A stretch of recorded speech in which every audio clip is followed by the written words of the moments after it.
Good morning, everyone. So we're going to go ahead and get started.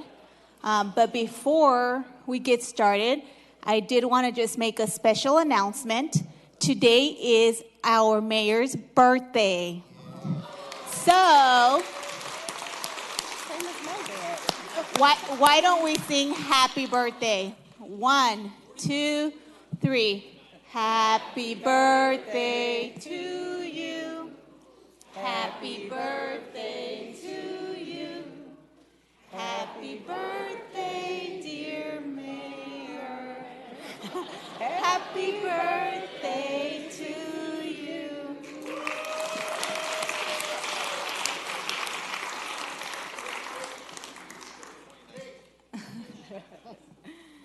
Okay, so we're going to go ahead and get started.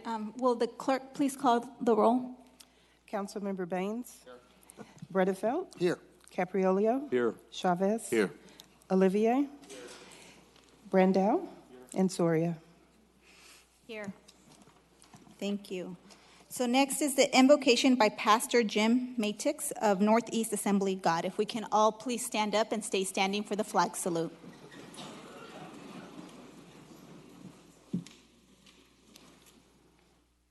Let's pray. God, we thank you for this day when we get to serve and to do your will. Your word says that if we ask, we shall receive. So today we ask for 3 things. We ask for wisdom, for guidance, and for favor. Your word says that if we lack wisdom, we can ask it. So today, God, we ask for wisdom in decision making. Lord, your word also says if we seek, we will find. So we ask for guidance to find the right solutions. Lord, we also ask for favor, for your blessing on each one represented here, on all the things that the city has to accomplish. God, we pray that you would make this city a great city, that your favor would rest upon it. Thank you for your blessing. And bless Mayor Brand on his birthday today in Jesus' name. Amen. Amen. Ready, salute. I pledge allegiance to the flag of the United States of America and to the republic for which it stands, one nation, under God, indivisible, with liberty and justice for all.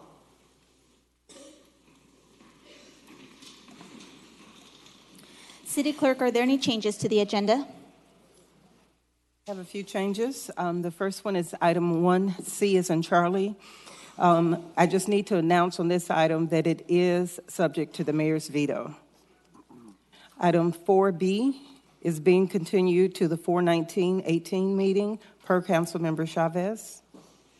In the 1010 item, Speaker Mary Esther Correa is being removed from the agenda, as well as the other speaker, Zoya Zachary Zindel. That's all the changes I have. Thank you. Do any council members have any changes to the agenda? Seeing none, is there a motion to approve the agenda? Vote. Second. Motion by Councilmember Brandau and second by Councilmember Baines. Any opposition? Seeing none, motion passes unanimously, 7-0. Next is the consent calendar. Would any council member like to pull an item from the consent calendar for discussion? And those will be heard after the special presentations that we have. Just have a question that you could probably answer. So your appointment of Miguel Arias to the Tower District, is that your appointment or is that the mayor's appointment? My appointment. Okay, that's all I need to know. Thank you. Thank you. Okay, seeing none. I just want to actually pull item, where is it? Item 1C and 1G. Actually, 1C and 1H. Sorry, not G. And we'll go ahead and take those up after the special presentations. But is there a motion to approve the remainder? Oh, we'll go out to the audience. Is there anyone in the audience who wishes to comment on any items from the consent calendar? Seeing none, is there a motion? Motion to approve. Motion by Councilmember Brand, second by Councilmember Chavez. Any opposition? Seeing none, consent calendar passes unanimously.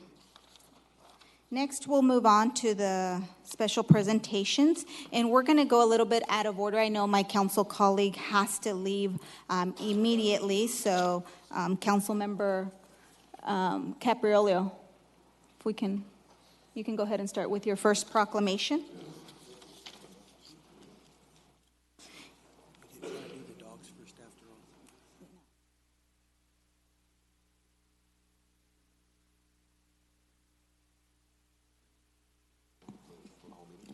Yeah.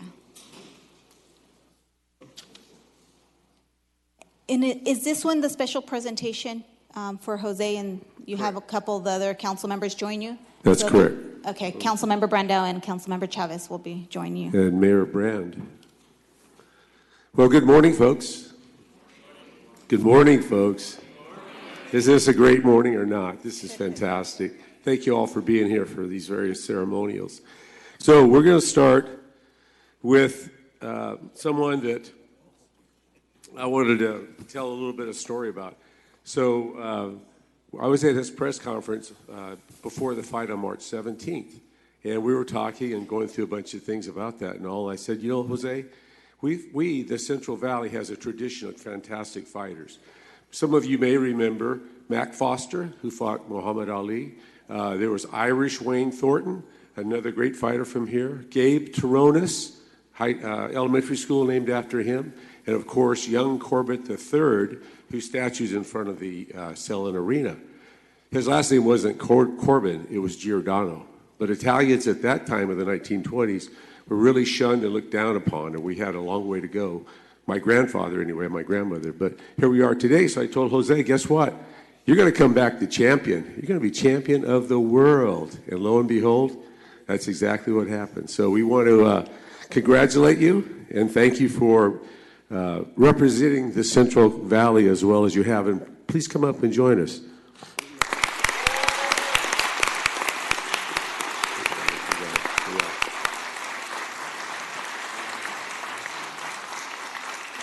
Here you go, Jose. And my colleagues have a few comments to make. I guess we'll start with... So, Jose, first I want to say that I've been to 5 of your fights. I want to thank Manuel and Rick. You guys have done a fantastic job here locally promoting Jose and promoting a special issue that Jose has taken leadership to attach himself to. But first, I've been to 5 of your fights, the last one at the Selland Arena. You provide great entertainment for the Central Valley. But more important than entertainment, Jose has taken it upon himself to represent the Central Valley on a major issue, which we all know about, and that is water. As many of you know, every fight that he gets involved in, he promotes water for all of us in the Central Valley. And it's so cool to me that a guy his age, a young man with his whole future in front of him, is also taking the leadership to represent one of our greatest needs in the Central Valley. So can we give him a hand for promoting water in the Central Valley? So we really do appreciate that as well. Let me add that the city of Fresno, in fact, the entire San Joaquin Valley, we're so proud of what you've done, how you've represented us, as Steve said, in many ways beyond just boxing. And each of the council members is asked to do one round with you, starting with Oliver. No, they got good health. They have good health insurance. But anyway, we're pleased to have you, Jose. And at the airport, you'll see some Jose signs. It'll be my voice, unfortunately, but you'll hear Jose signs to welcome him and recognize him as the world champion. Thank you. Thank you so much. You're welcome. I wanted to add that I'm a member of Southeast Fresno Boxing Club, and Jose came in, I think, about 14, and he had the champion look then. So I saw him, I got in the ring with him, I immediately got out, and I'm here. That was my best decision, I think. So, Mr. Chavez? I thought you skipped me, man. I know you're starstruck right now, but focus, Councilmember. Jose, I just want to say, congratulations. It's a funny story. I saw the video that you put up on your padrino that was training you when you were a kid, and the caption that I love was, he made his dream come true. He dreamed that he could be a champ one day, and lo and behold, you did. And it was a funny story because the night you were fighting, I actually had to go to a friend's wedding, and I was streaming the fight. And so I saw when he got married, but I didn't exactly see the rest, but I did see your win. But it was really great to see that. We're really, really proud of what you've done for the Central Valley, your hometown in Avenal. I've been down there a couple of times. They have that beautiful mural of you, and I think that shows our youth that if you work hard, you set your mind to something, you can accomplish something. And lo and behold, you're the champ. And we're just really proud of that, man. Congratulations. And his agent is here, Mr. Rick Merigian. Please come forward and give us a word or two. First, I want to thank you, Councilmember Capriello, for putting this together in the city of Fresno. The Central Valley has always stood behind Jose. In fact, in 2012, when he came out of the London Olympics, Jose and I talked about making this our home to build his career, and that we did, selling out the Selland Arena and making history 4 times in a row. We'd outgrow it and go to the Save Mart Center and do that 3 times in a row, including last November, 14,000 people in prime time on ESPN. And to make things even more special, he would go on to Madison Square Garden in New York to 100 million people live, and he'd wear a Fresno Grizzlies baseball jersey and a Fox's soccer jersey.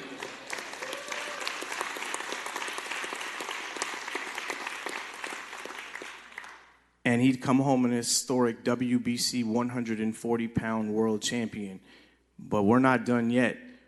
Just so you guys know, we are very close. I'm this close right now to getting Jose's world title defense to be the largest televised sporting network event in our city and the Central Valley's history in July. So cross your fingers. We're really close, and you could hear that next week. But thank you all.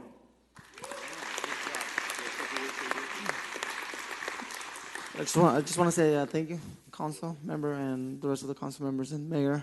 Thank you to the city of Fresno for all the support that's been given to me. I feel very, very blessed as a young man. And, I started my career at the age of 8. 18 years later, I become a world champion. So nothing's given to you in one day. You have to work hard.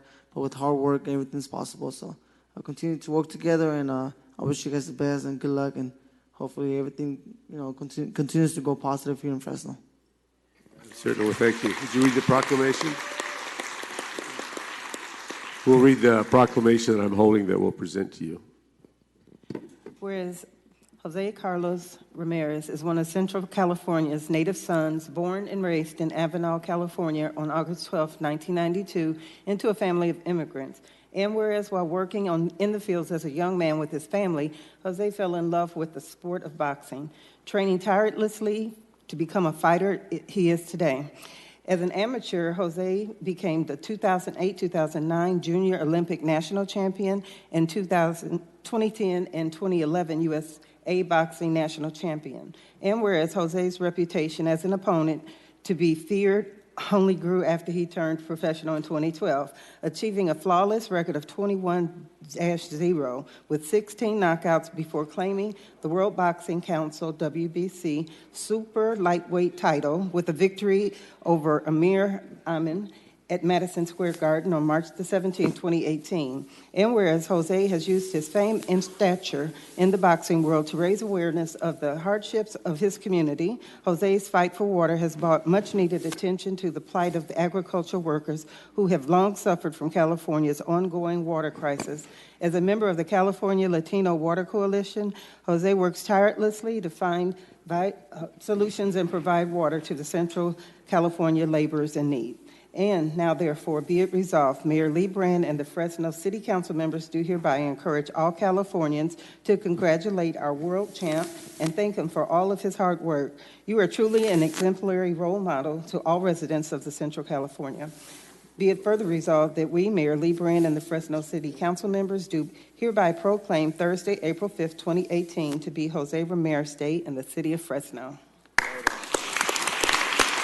And at that press conference, I did something, and I can do it now because he is the champion of the world.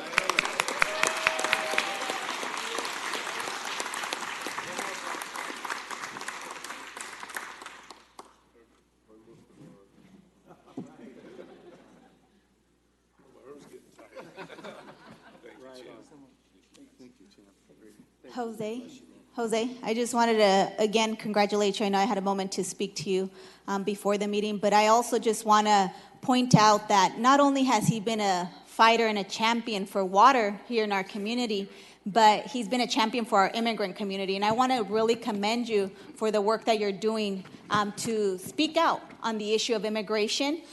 In particular, during this time where there's a lot of anti-immigrant rhetoric, I appreciate you being a brave young man and being a voice for our community. I am so proud of seeing the billboards that says pro-immigrant and proud, and I stand with you on that. So thank you so much for everything that you do.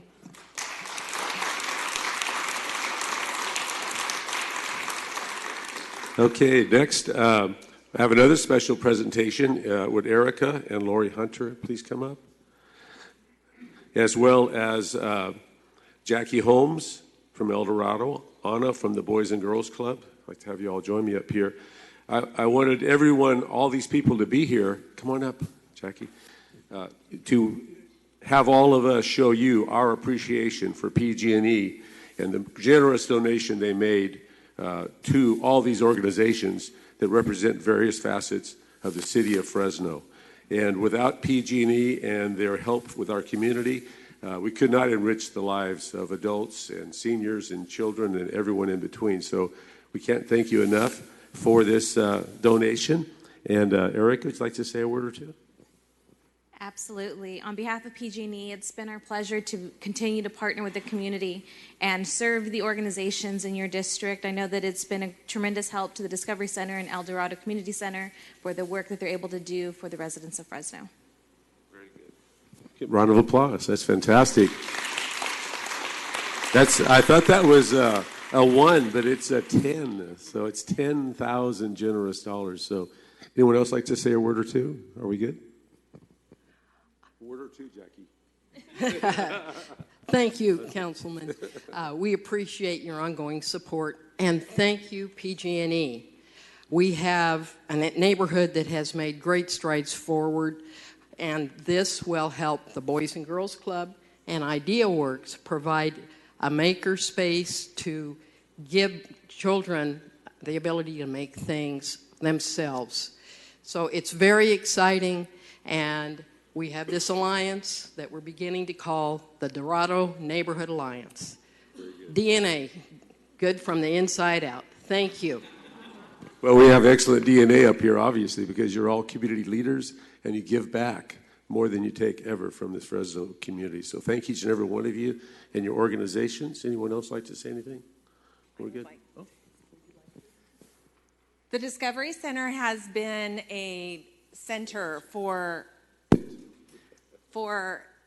informal education for children, and the generous grant given by PG&E allowed us to upgrade our irrigation system on the Reedy Park portion of the Discovery Center grounds, and it has turned into a beautiful, lush, green area for the surrounding community to enjoy. Thank you so much from the bottom of our hearts. We couldn't do what we do without you. Another round of applause for PG&E. All right, I think we got all the photos in the back. You want to take the photos? Let's do it. Paparazzi forward, please. Yes. Yes. Thank you. I prepared a thank you words to PG&E, so I want to make sure we say them. So first of all, thank you, Council Member, for leading this effort. And thank you, PG&E, for granting us the opportunity to work together. I represent IdeaWorks Makerspaces. We are member-based nonprofit organization located here in downtown Fresno. We provide innovation through the teaching of trade skills by training people on our full shop. So we have a full wood shop, we have welding, ceramics, bike shop, we have robotics, 3D printers, laser cutters, and electronics. We provide STEM activities and education for kids by partnering with organizations in our community, and most importantly, we bring the community of makers together to create a positive impact in our city by fostering entrepreneurship. Our biggest focus are our members and their interest to share the diamond that they have cultivated at IdeaWorks, the art of collaboration. That is why the start of this partnership with El Dorado Park and the Boys and Girls Club with the support of PG&E is important to our community. We want to create IdeaWorks mini maker spaces around the city and around the Fresno County area. We can start giving the kids and adults on your neighborhood the opportunity to discover their skills by learning through play and taking risks, by trial and error, by solving grand challenges, and by realizing that they cannot be judged just by their ability to climb a tree like that poor fish. We need to expose our kids to different activities, especially STEM and STEAM-related activities that show them what they could be good at. That is the mission of IdeaWorks. And we have a lot of success stories with kids from 5 to 80 years old. Talk to me afterwards if you would like to hear them. Again, thank you, PG&E and Councilmember Caprolio for the support and for the start of this great partnership. And let's keep working on making a difference on our kids, and that's our future. Thank you.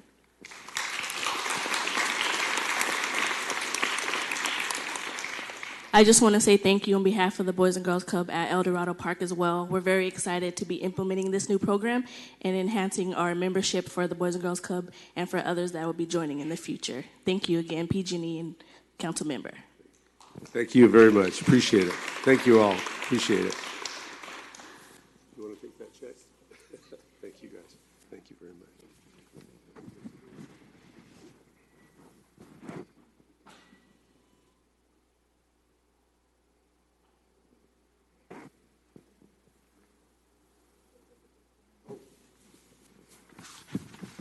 Thank God for Laura Rios.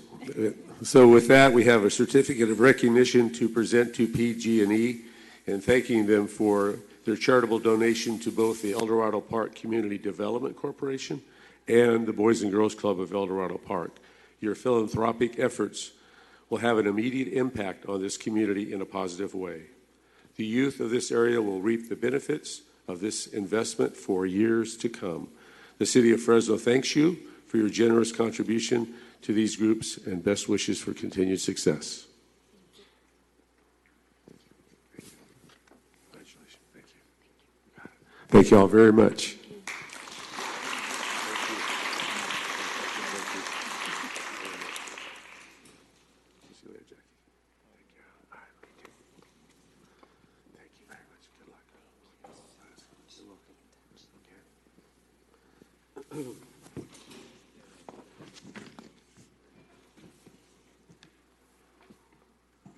Okay, folks.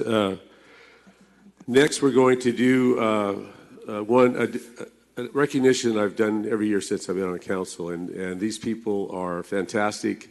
I'm talking about the interim prohibition chief. Come on up, you guys, please, everybody. You all need some recognition because it's fantastic. So we're going to acknowledge Crime Victims Week. It's a time when all of us in the community and throughout the nation come together to bring awareness to victims of crime. And so at this time, we want to put a face and a voice to victims, promote victims' rights, and honor crime victims and those who advocate for them. And all the people you see up here advocate every day for victims of crime. So most of us in that world want to make convictions and have that type of justice, but often we forget about the victims themselves. And with this group here, love them all to death, they work diligently every single day to make those victims feel comfortable and feel like they are part of our community and our society. So I'd like to say a few words, Phil. Yes, if we could. First of all, thank you to all of you and to certainly Councilman.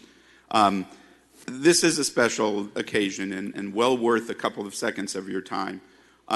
Those of us in the Justice Partnership, and I see Sheriff Mims here, and it's great that she's here on a different issue, but it's an honor to be with her in many of the issues involving what goes on in our community. And you'll never hear probation apologize for holding people accountable, nor will you ever hear us apologizing to have a team that goes out into the community and helps victims of crime. It's not just the people that have some intersection with the results of crime, but all the people that need services are the people that these people intersect with. So gives me great pleasure and honor to be part of this team as the interim chief here, and I couldn't be more proud of them. I would like to see if Karen would like to say a few words, our probation manager of the program. Thank you. Thank you, Chief, and thank you, Council Member, President, and all other council members. Thank you for allowing us to be here today. I'm honored to be here today. I've got to read this, so I apologize, or else I'll mess up. I'm honored to be here today alongside my staff for this proclamation. The James Rowland Crime Victim Assistance Center consists of 24 staff, including advocates, support staff, student workers, deputy probation officer, and volunteers, who have all dedicated their professional careers to serving the citizens of Fresno City, Fresno County, who have all been touched by crime in one way or another. For those stat folks that are in this room, in calendar year 2017, these wonderful, dedicated staff have assisted close to 8,000 victims. And that's only 8,000 victims that we are aware of that have reached out to us or we reached out to them.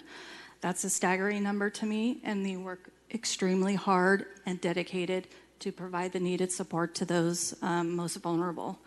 This year, in recognition of National Crime Victims' Rights Week, our theme, Expand the Circle, Reach All Victims, we will be honoring victims of crime and the members of our community who help to serve them as we spread awareness of crime victims' rights and services.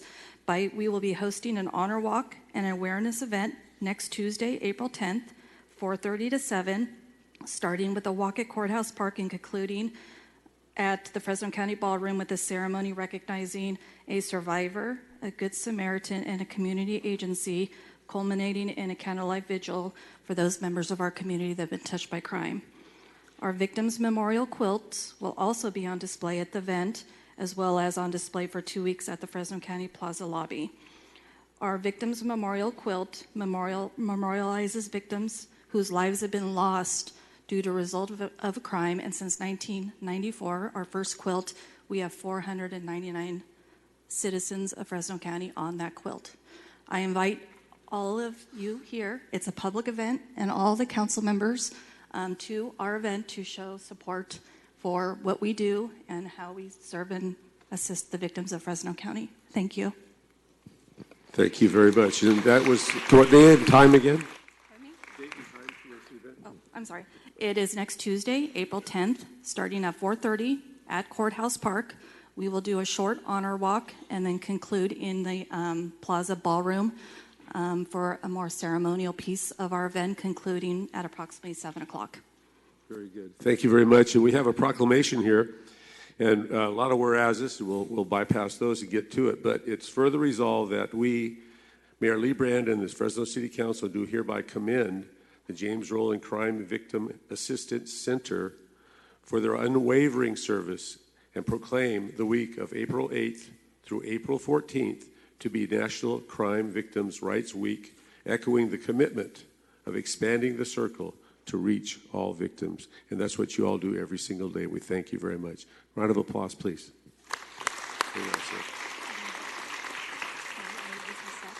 Sure. I think it's worthy for all these staff that are here. There's a few of us that are missing that are holding down the fort back at our office to introduce themselves and let you guys know who they are. Hi, my name is Jessica. I'm a victim advocate. Hi, I'm Tammy Chibaki, Deputy Probation Officer. Tony Viola, victim advocate. Isabel Bolaños, victim advocate. Anna Nunez, victim advocate. Shantae Beatty, victim advocate. Victoria Gregorian, senior victim advocate. Gwen Post, senior victim advocate. Sarah Warner, victim advocate. Marielena Miller, victim advocate. Shirley, volunteer. Cliff Downing, division director. Kelsey Craig, victim advocate. I'm Melinda Zavala, victim advocate. Sarah Barton, victim advocate. Faye Parra, senior victim advocate. Carol Taroka, victim advocate. Jeanette Miller, victim advocate. Thank you, everyone, for introducing yourselves, and I would love to have a round of applause for the hard work that they do every single day. Thank you all very much. Thank you all. Thank you. Appreciate it. Thanks to all of you. Thanks again for being here and taking time out of the busy schedule. Good to see you again, sir. Thank you. Thank you. Appreciate it. Thank you. Cliff, how you doing, buddy? Good to see you. Okay, thank you all again. I can't express the gratitude enough. Next, we have a bittersweet moment. We have an individual who's leaving the city, but he's leaving in a good direction because Fresno State is in my district. It's the crown jewel of my district. So Tommy Escueda, please come up here. So, yeah, round of applause. This man's amazing.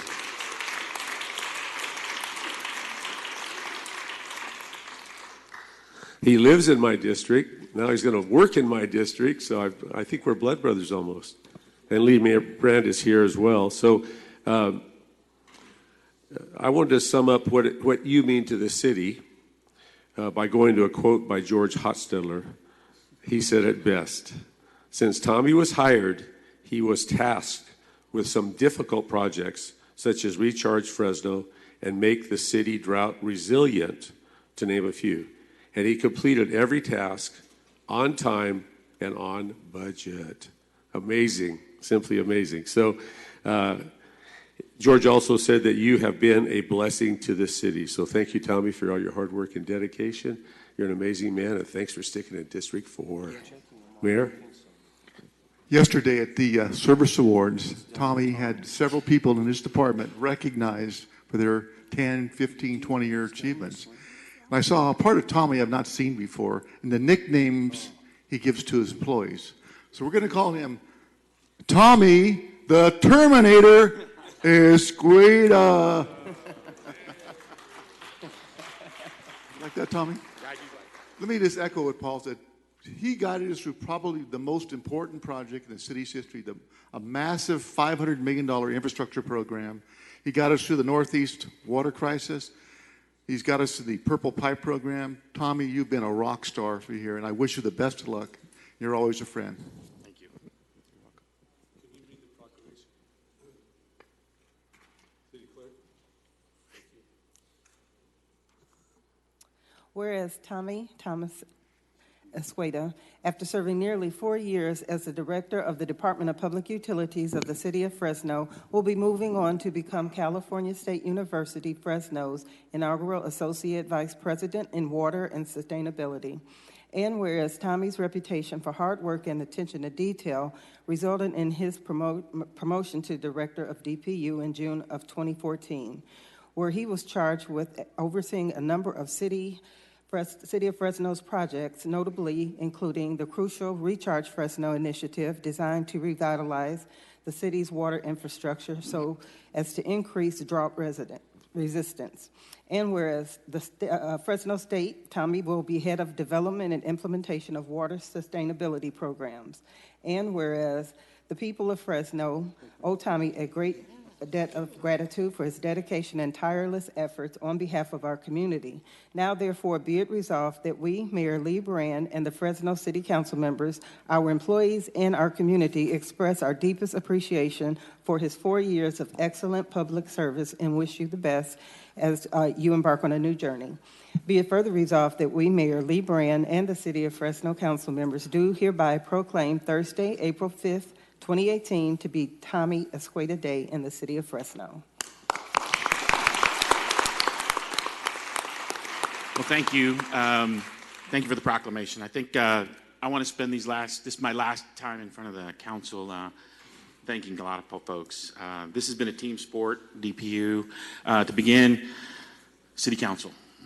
I mean, every day come up here in front of you guys to try and do good work of the city, and we met individually, personally on a lot of occasions. And Clint, I like the way you wear a suit. I mean, I always told you that. You wear a suit good, and I want to be that. That's one of my goals.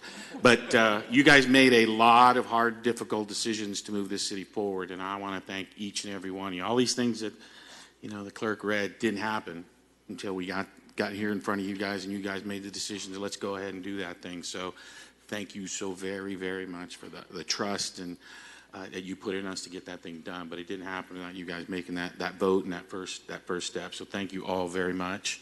City Attorney, you got a good group over there. I mean, we wore them out, and I loved working with them. And I got a chance to spend some time away from the building with them, and they are party animals over there in the City Attorney's office. So trust me, if you guys get a chance, spend some time with the City Attorney, folks. They will take care of you. Department directors, you know, I'm going to miss our every Wednesday meeting that we would have to just kind of talk and kibitz and just how do we make the city better? What are the things we can do? Those were great times. I really appreciate everything you guys did to help me get better, and we worked together to make the city better. So those Wednesday meetings are something I will miss. And I want to just share with the citizens and the employees, you got a good group of department heads here. I mean, they're really, really good, first class. They want to do good things every day. And so trust in them, respect them, give them your encouragement. Can't do anything without saying thank you to Ashley Swearingen. Just absolutely oozed charisma, vision, passion, drive. And she's the one that kind of gave the energy for me to kind of move forward and do the things that we got done and working with the council. That was a great experience.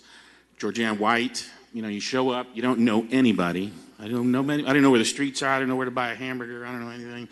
And then somebody like Georgianne White gets with you and says, here's how we do things. Here's who you need to know. Here's where you need to be. Here's what you need to say. Here's where you need to go. And she just put me in the right place at the right time to help me be successful. And without her, we would not have accomplished a lot of things we did. So a lot of great thanks to her. Bruce Rudd hired me. He tried to scare me away that last day. He couldn't do it. I said, that's fine. That sounds like a lot of fun. Let's go ahead and do that. We can make those things happen. Final few people, May Albiani, air traffic control shoot. We did not crash one plane, May. Thank you very much. Now, we lost the landing gear on a few. We overshot the runway on a few, but we never lost a plane because May, you know, she would always say, I don't know how you get everything done in a day that you do. And I said, it's because you schedule it, you manage my calendar, you protect me, you make sure everything goes well. And May, couldn't have did it without you. Thank you so very, very, very much. Two last groups I want to thank.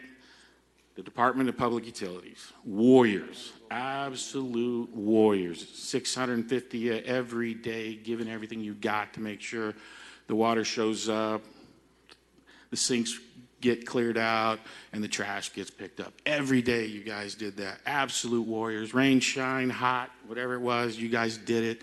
And I can't tell you how proud I am of all the work that you guys folks did. Final group I want to thank, residents of Fresno. I can tell you, every day I woke up, I never forgot the fact that the roof over my head, the food on my table, the gas in my car was because people wrote that check every month, you know, for the services that we were providing. So we would talk to staff about that every day. You got to earn that check every day. You got to work hard every day. These people, you know, paying your water bill is not a discretionary thing. We turn people off, and so earn that respect every day and make sure you realize those people are paying for a service and we got to deliver it. And, you know, the residents invited me into their homes, into their businesses, parks, restaurants. I got to meet them all over this city. Had a great time with them. I took a few staff every now and then, and we'd meet with the residents and we'd talk with them, and I'd ask them later. I said, you know, what did you think? And they go, wow, these are really nice people. And I said, yeah. Times 130,000 accounts. They're all really nice people. They're all really great people. So let's give them everything we got every day. So with that, thank you.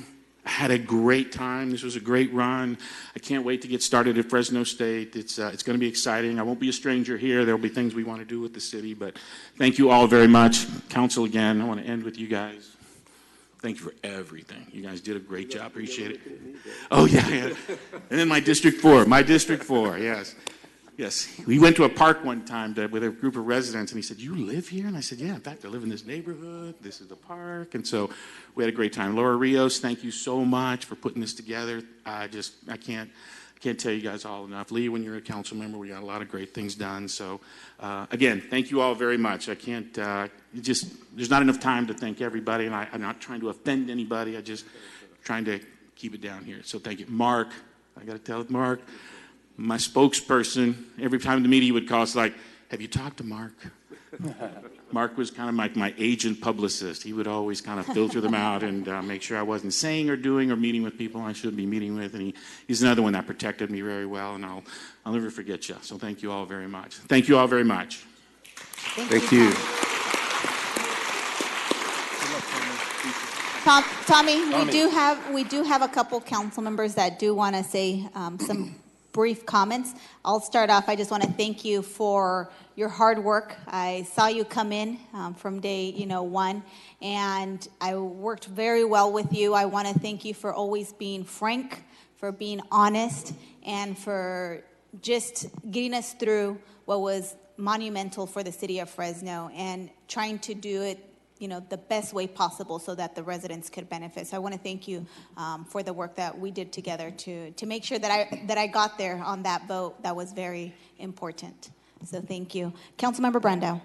Hey, Tommy, in the 80s, Robert Palmer had a hit called Simply Irresistible, right? So I want to sing to you this morning my version, Simply Irreplaceable, okay? However, I've got a little scratchy throat, so I'm not going to be able to do that. Thank you. But I'll tell you what, in my opinion, you really are irreplaceable. And what you've done for the city of Fresno, helping us to get water right. I mentioned water when we did the Jose Ramirez presentation. It's so important for a community of our size to get water right. And in the years that you were here, that's what you led us to do. And I know you thanked council, but really we were following your lead. And it's so important for our community that at least that one issue we've done very well. And I totally appreciate it, and I thank you. And I'm going to lean on you, and I'm going to give you a call from time to time. Yes, thanks, Tommy. Thank you. Councilmember Baines. Well, I had a nickname for Tommy too. It wasn't Tommy the Terminator. It was Magic Tommy. And I say that, Tommy, with all affection, man. All of us have been in a meeting with Tommy, and I'm looking like facing a problem that can't be solved. And Tommy comes in, he's like a whirlwind, man. You come in and you literally solve problems. I always appreciated your ability to not get to yes. It's a rare trait sometimes in public service, sadly. Sometimes people have a really hard time getting the yes. You work really hard to try to find the one way that something can work as opposed to the 50 ways something can't work. I know for sure that you're going to take that attitude and ability in the Fresno State, which is a great institution, organization. We're going to miss you here, man. I personally will miss you. I mean, you all don't know, I had some pretty big problems in my district, and one of them was the Darling rendering plant, and being able to get to a point where that's even possibly relocated. Could not have happened really without really a couple people, and you were one of them, Tommy. You absolutely appreciate all the work you did on that. My community owes you a debt of gratitude. So listen, my friend, it's a sad day to see you go, but I really do wish you the best. Thank you. Councilmember Chavez. Hey, Tommy, just want to say thank you. You are really a true public servant. And I remember the first time that you and I had a conversation. It was outside the building over at Fulton Mall, before it was Fulton Mall. And you had your beer, and you were dancing. And I was like, I like this guy. He was doing the Tommy Shuffle in the middle of Fulton Street. But thank you for all the work that you've done. I know that you are a San Jose State Spartan, but you're going to Bulldog territory. Gotta get my Bulldog. Gotta get my Bulldog. And we wish you the best. Thank you for your service. Councilmember Olivier. Thank you. And I guess that everything that can be said has been said. But thank you for your service, Tommy. You will be missed. Thank you. Thank you all very much. Thank you, Tommy. Councilmember Caperillo, do you have one more? Yes, I do. Last but not least, we mentioned Fresno State. And, sorry? All right, thank you, Lee. Happy birthday. 49, looking good. So I'm honored to give a proclamation to someone who is a voice at Fresno State. However, I've got to say this.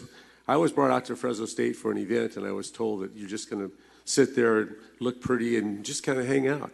So, this will be easy. So I show up, and all of a sudden, Blake Zonte blindsides me with an ASI proclamation and a whole bunch of things, and he almost had me in tears. The guy is amazing. So Blake, blindsiding you. Come on down here, buddy.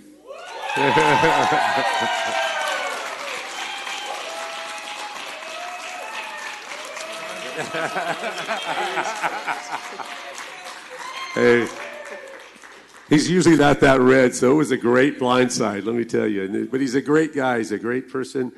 He's a bold leader, President ASI. He's going to graduate in a couple of months. And yeah, the mayor shows up, you know it's special. Absolutely. And he's going to graduate. He's going to continue at Fresno State. His family's here, his colleagues. I love ASI. I love Fresno State. I'm an alumni. Guess what? Mayor Brand is an alumni of Fresno State. Class of 27. I'm class of 79. We tease a lot about that. But Blake, I think you're getting your color back. And we can't honestly thank you enough for everything you've done for our community, your leadership. And I was in speeches, I have to have little props to kind of help me out a little bit. This kid gets up there, our young man, and he's just brilliant. I mean, he's awesome, right? He is just a phenomenal individual, a phenomenal leader. And good luck in Washington, D.C., and we're going to miss you. And would you like to say a few words? Sure. I just want to say, very surprised, very well orchestrated, everyone. Thank you very much. But no, thank you so much, Councilman Capriolio. And it's been a great year just serving Fresno State this year and being able to work with so many great folks and have so much support from the people that are very special in my life. And that's the way that we've been able to be successful this year. So thank you all so much. And thank you, Mayor Brand and Councilman Capriolio. Thank you. You're welcome. And we'll do a reading of the proclamation. And then I hope there's enough room for all the fans and family. And your mom and dad are here and your sister. And hate to tell you, but your sister got all the looks, brother. Just kidding. Just kidding. Now you're red again. Sorry about that. So if you'll read the proclamation, please. This is for you, my friend. Whereas in 2014, Blake was admitted to California State University, Fresno State, as a President's Scholar in the prestigious Smith Camp Family Honors College, where he is currently pursuing a Bachelor of Arts in Political Science with a minor in General Business. And whereas throughout his Fresno State career, Blake has remained committed to serving the community within and the surroundings of Fresno State.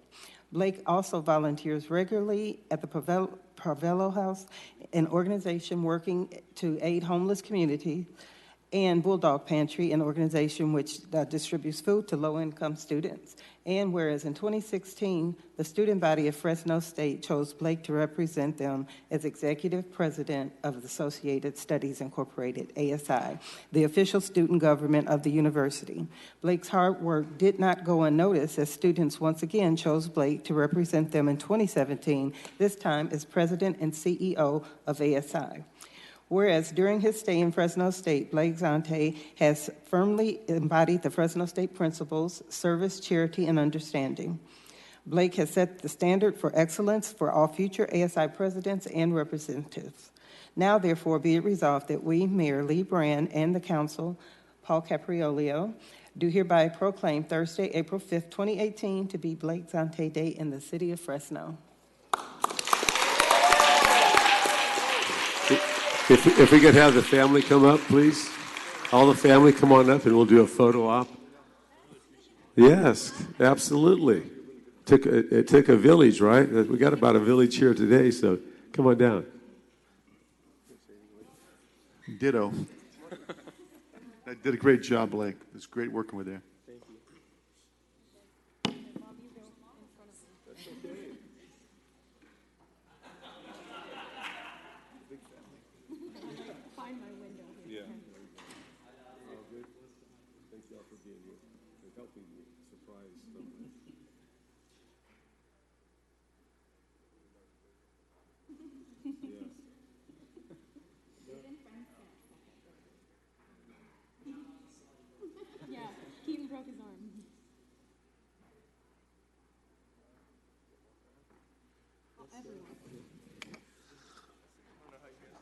Come on down, folks, please.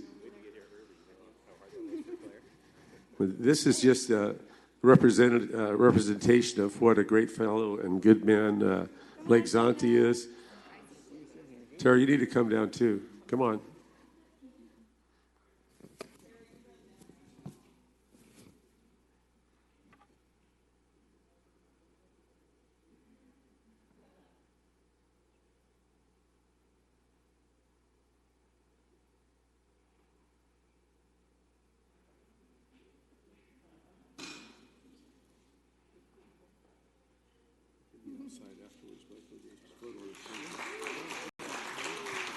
Thank you. Thank you. You're welcome. Great job. With that, I appreciate my colleagues' patience and assistance in this process. And back to President Soria. Thank you so much, Councilmember Capriolo.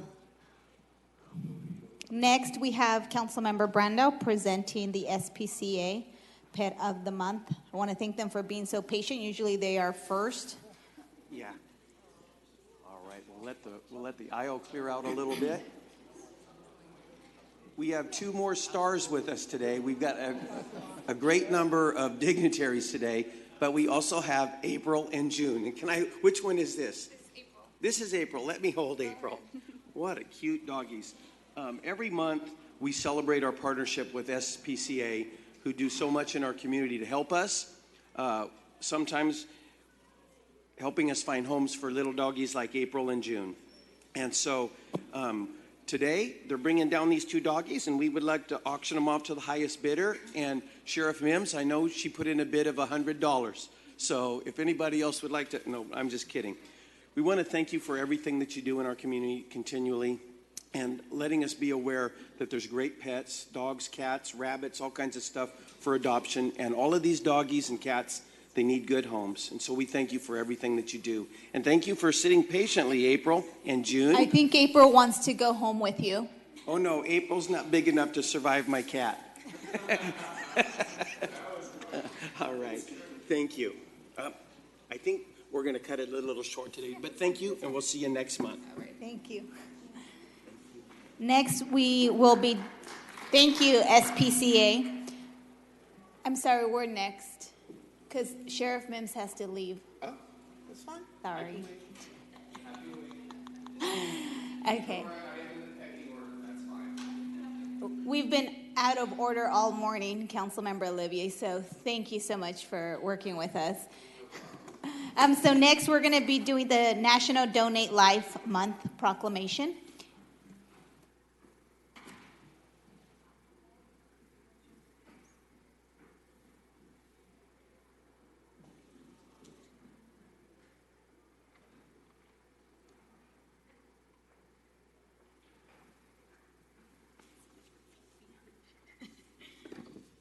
So good morning, everyone. I do want to thank the sheriff for waiting patiently where I was trying to get Councilmember Capriolo out as soon as possible. It only took about an hour. So let's thank Councilmember Capriolo for a great 5 proclamations.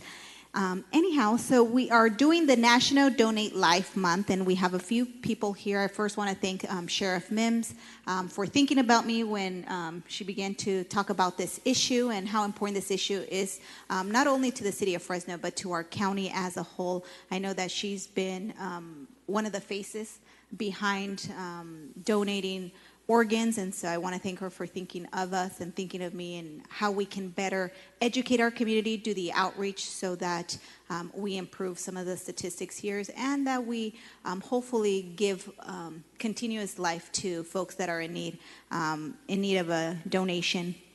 So I just want to say a couple things.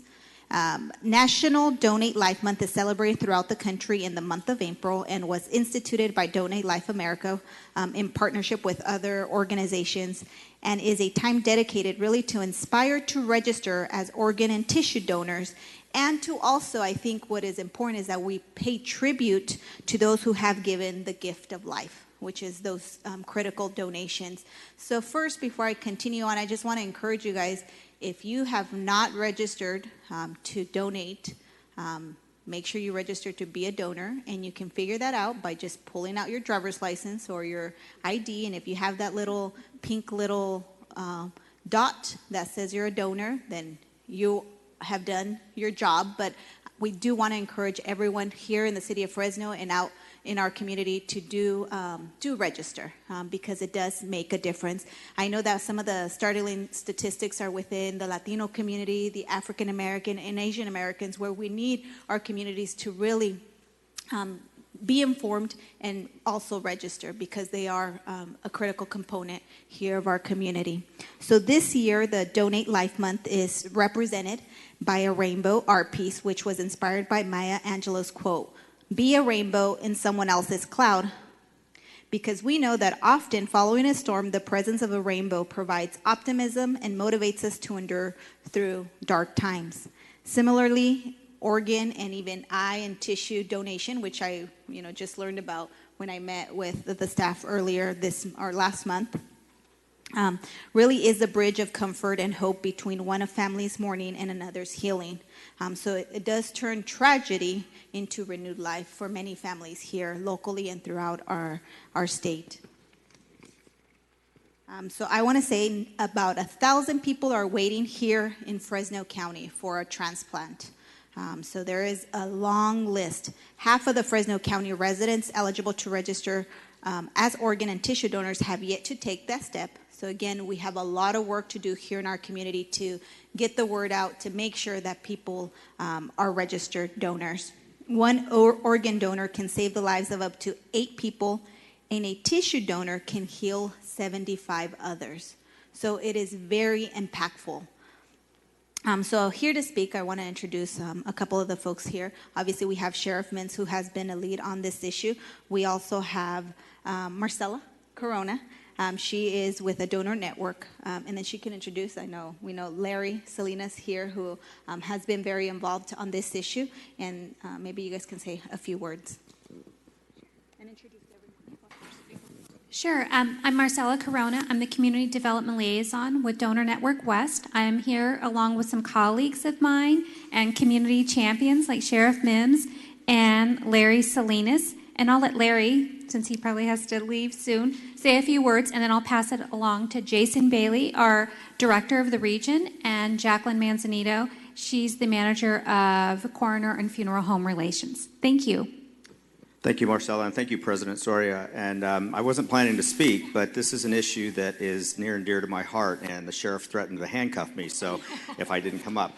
My grandson, Austin, who will be 4 years old next month, is in need of a kidney transplant. And this organization, the Donor Network, has been incredible in providing comfort and direction and care for thousands of people in our community. And as the council president cited, that there are thousands waiting for donor transplants or tissue transplants. So to those of you that are watching this, that are hearing this, please go and register. It's so important. And if you saw my 4-year-old, you would do it in a heartbeat, as with any grandchild or child. So thank you very much for all the work you're doing. Thank you, Larry. Sheriff Mims?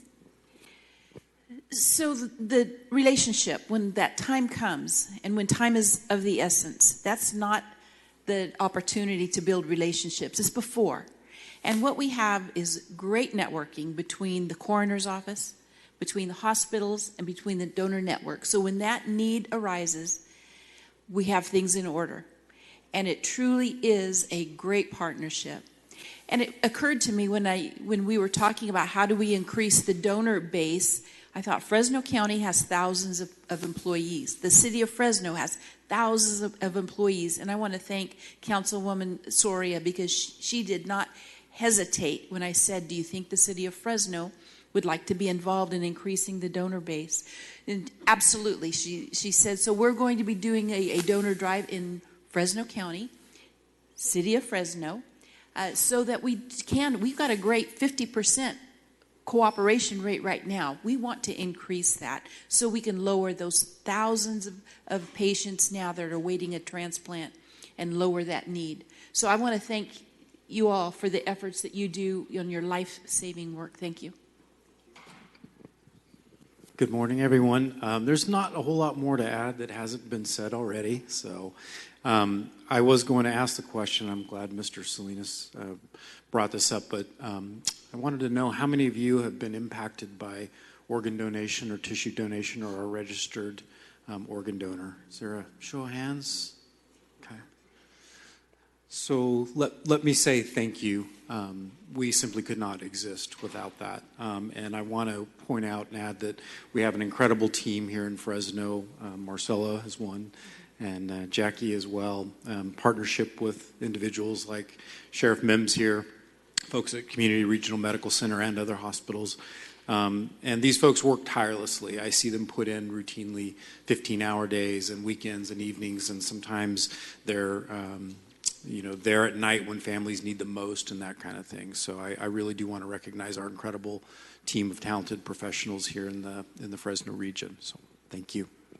Oh, I'm good. Yeah, thank you. Thank you so much again for all the work that is being done. City Clerk, can you read the proclamation for the record?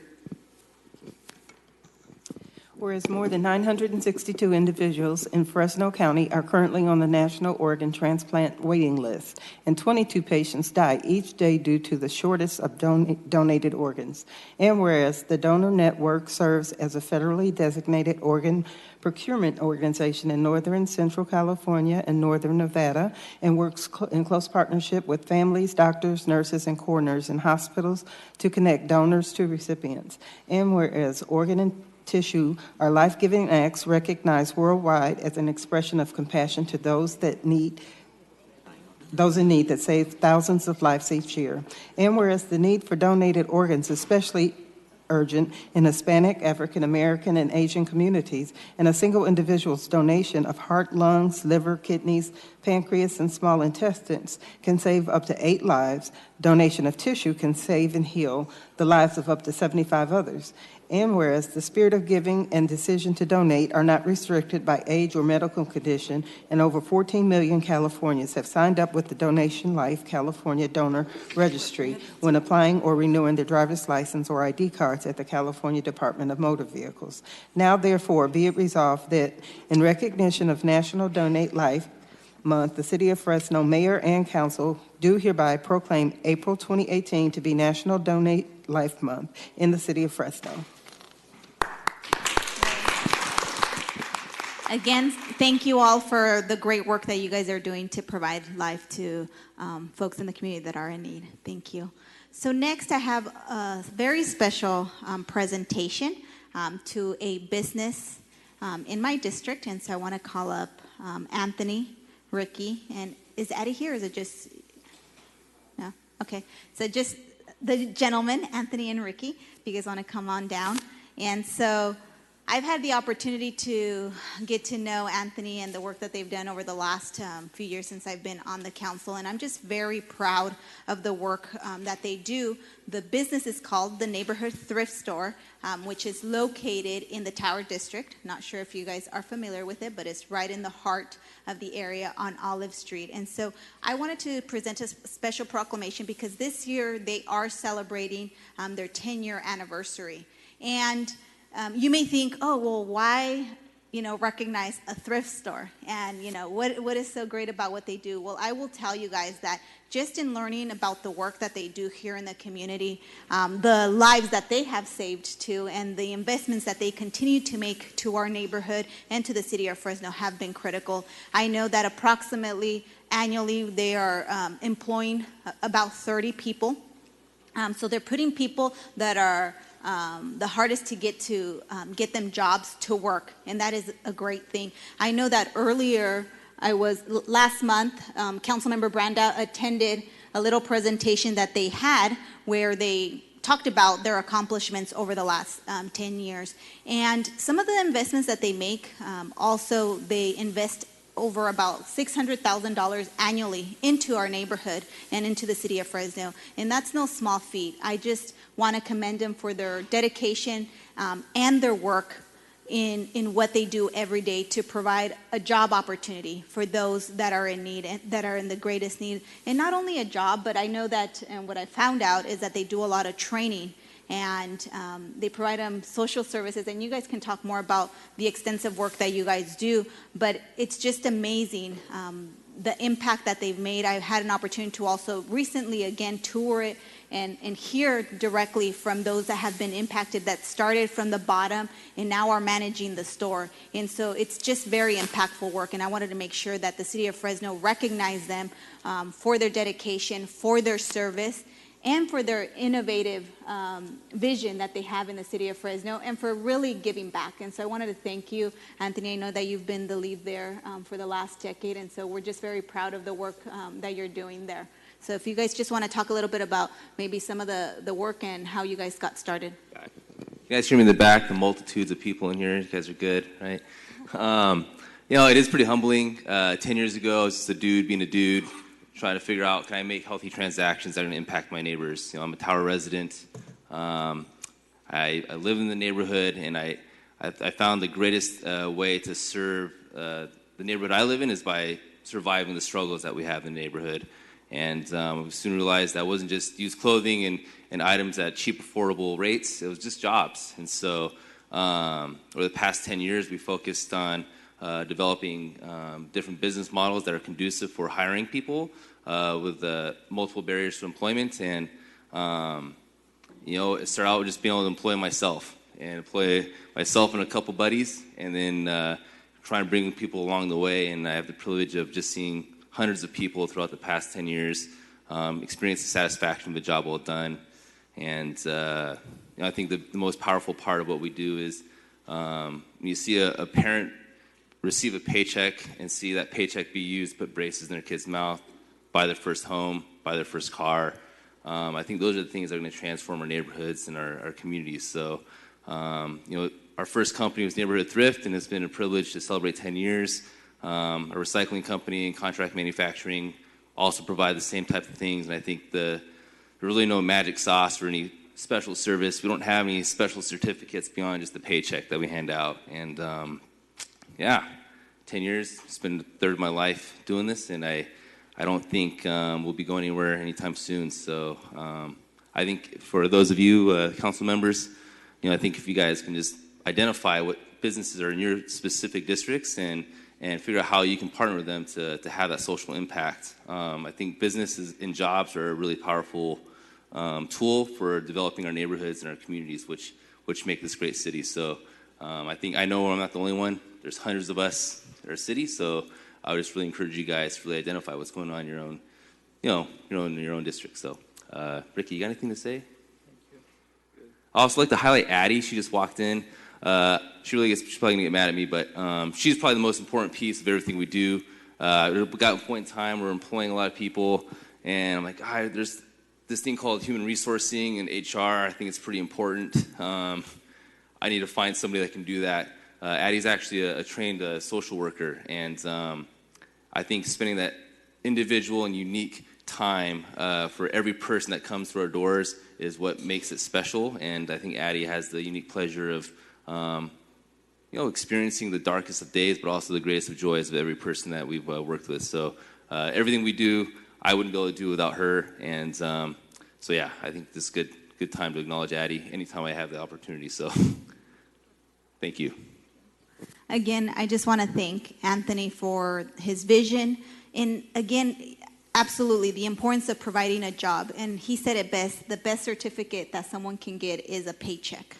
Because it makes a world of a difference.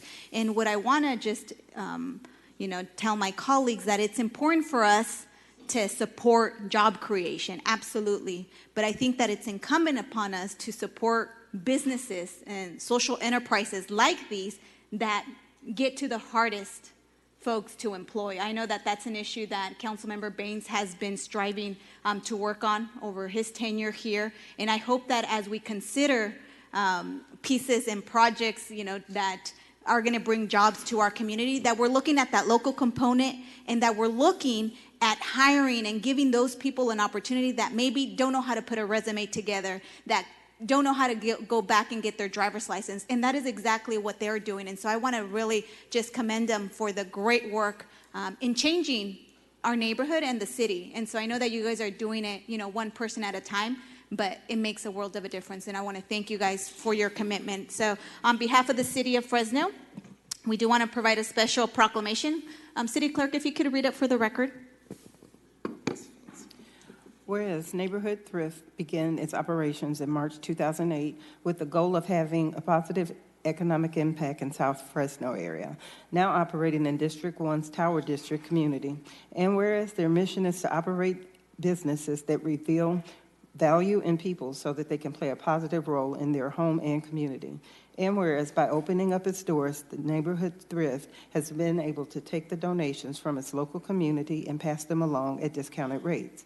And whereas the Neighborhood Thrift emphasizes the importance of honorable and economic empowerment as an essential to human dignity and provides merchandise at affordable prices, allowing for a great exchange on both sides of the transaction. And whereas Neighborhood Thrift has a desire of equipping the community members to strengthen themselves economically, improve the lives of low-income families by increasing their purchasing capacity and placing economic power back into the hands of the community. Now, therefore, be it resolved that the City of Fresno Mayor and City Council do hereby proclaim April 5th, 2018 to be Neighborhood Thrift Day in the City of Fresno. All right. Well, thank you. I think this is the last one, is it? Clint, real quick, I want to say. Oh, go ahead, Steve. Anthony, Ricky, thanks for inviting me down to the Tower District about 3 weeks, a month ago, and let me hear a little bit more about what you guys are doing. It's amazing. We live in such a big city that you guys have been operating 10 years, but it was fantastic to learn about what you do, and I'm going to try my best to be helpful and promote everything that you guys are doing. So good job out there. Where are the architects at? Do we have the architects in the house? Well, happy to proclaim this to be Architecture Week, and this is now the quickest proclamation in City of Fresno history. Here is their proclamation. Thank you so much. And I'm very happy to present this. Perfect. Thank you. Very good. Shake hands. Okay.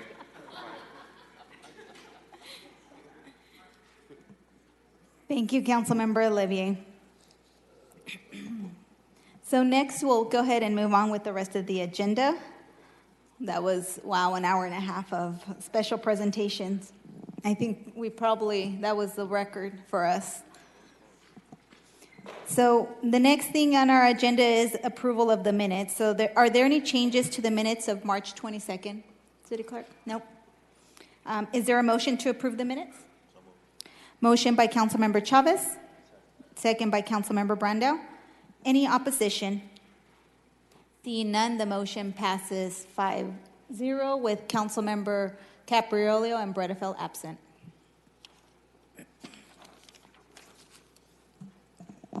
Next, we have Councilmember reports and comments, and if we can keep these brief so that we can keep moving, that would be awesome. Thank you. Councilmember Brando. Council President, I'm doing this on behalf of Councilman Capriolio, who had to leave. He'd like to adjourn today's meeting in memory of Mary Alferez. She passed away on April 2nd. She was a veterans coordinator at Fresno City Veterans Rescue Resource Center, very active in Greek Orthodox community, and campaigned for raising awareness of MS, multiple sclerosis. So his thoughts and our thoughts and prayers are with her and her family and her friends. So we'd like to adjourn in her memory. Great, thank you. The only two comments that I will make, I want to just thank a couple people. I do want to thank Ryan Jacobson from the Fresno County Farm Bureau for working with us every year with our Young Council Member program, where we have an agricultural session and teach kids about the importance of agriculture here in our local economy. So I want to thank him and his staff for always being very supportive and providing valuable information. I also just want to thank Facebook. We were able to visit Facebook last week with our young council members, where they learned about various opportunities with STEM careers and internships and potential careers in the future for them in technology. So I want to thank them for opening the doors to the kids here from the city of Fresno. Now we'll move on to the contested consent calendar. And so the first item that I believe I pulled was item 1C.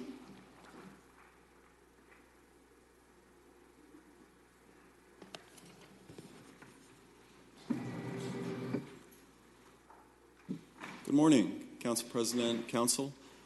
This is an item for an update to a resolution adopted by Council last June. Are there specific questions? So one of the questions that I had, and I think we asked this prior to the meeting, but I just wanted to make sure that it was clear and it was for the record. So were any professional consulting service agreements approved or amended under this process? And no, none were amended using that process.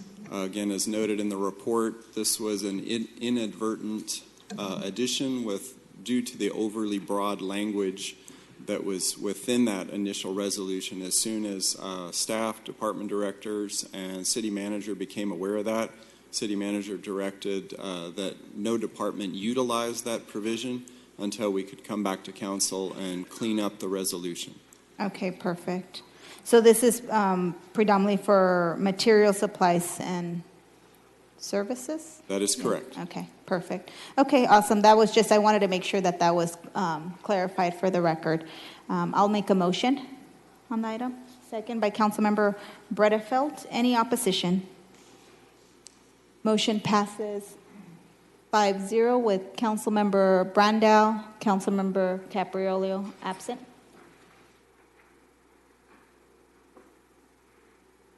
Next is item 1H. This is the resolution, 7th Amendment to fiscal year 2018 salary resolution, increasing the salary ranges of the housing program supervisor and procurement supervisor classifications. Morning, Council President, members of the council. Be happy to answer any questions you have about the recommendation. I just wanted to ask, just for the public's knowledge, what was the reason that this was or is being proposed in terms of the salary increases, and how did we come to that determination? We came to that determination in conjunction with the Professional Employees Association. Mm-hmm. We had some issues in terms of compaction between the supervisory level and those immediate direct reports. And so we were addressing that in advance of conducting recruitment.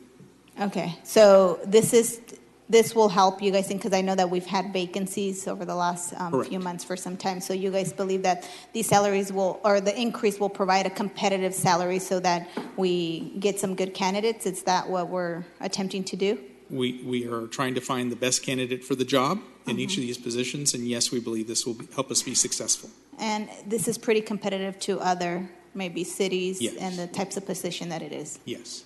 Okay, perfect. Councilmember Bredefeld. So is this issue being brought because of impaction, or is it being brought because you're looking to recruit for these positions? Because your staff report says that typically such changes are addressed in advance of a recruitment effort. Are these positions that are empty and you're recruiting for them, and then you've done an analysis that says we're too low, or is this because of impaction? It's both, actually.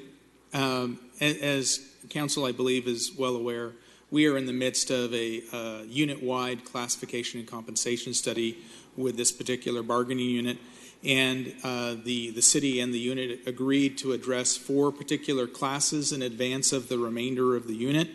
And in so doing, we've come to agreement that these 2 particular classes, while we are conducting recruitment, also bear a need for adjustment, not only for compaction reasons, but to ensure equity with the internal workforce as well as the external workforce. I guess I just have a follow-up, because from what I recall, given, like as you mentioned, we're going through the class and comp study, and I was under the impression that it would be best to do it all together. At least that's what was presented. At least I remember that being presented.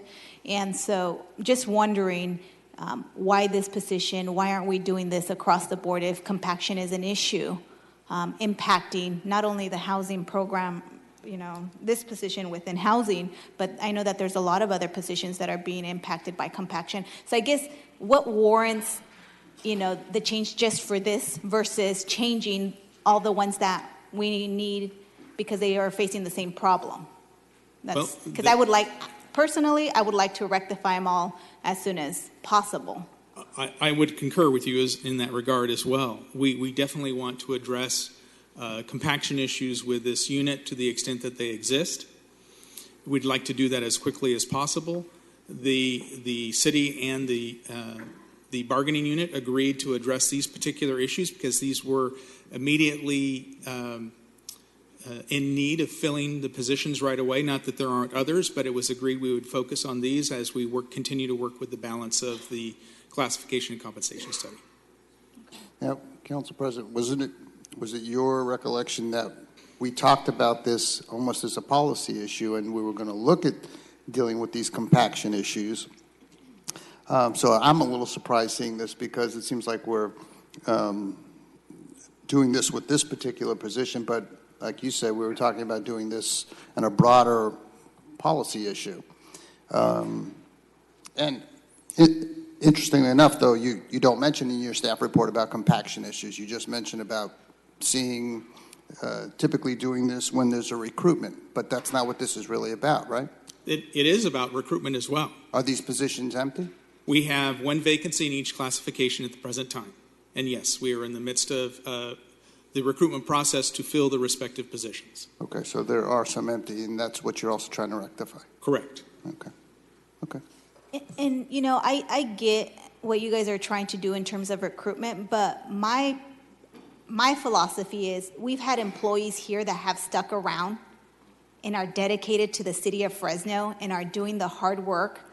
And we are fixing the compaction issue for someone new, which is great because we don't want to have those issues impact.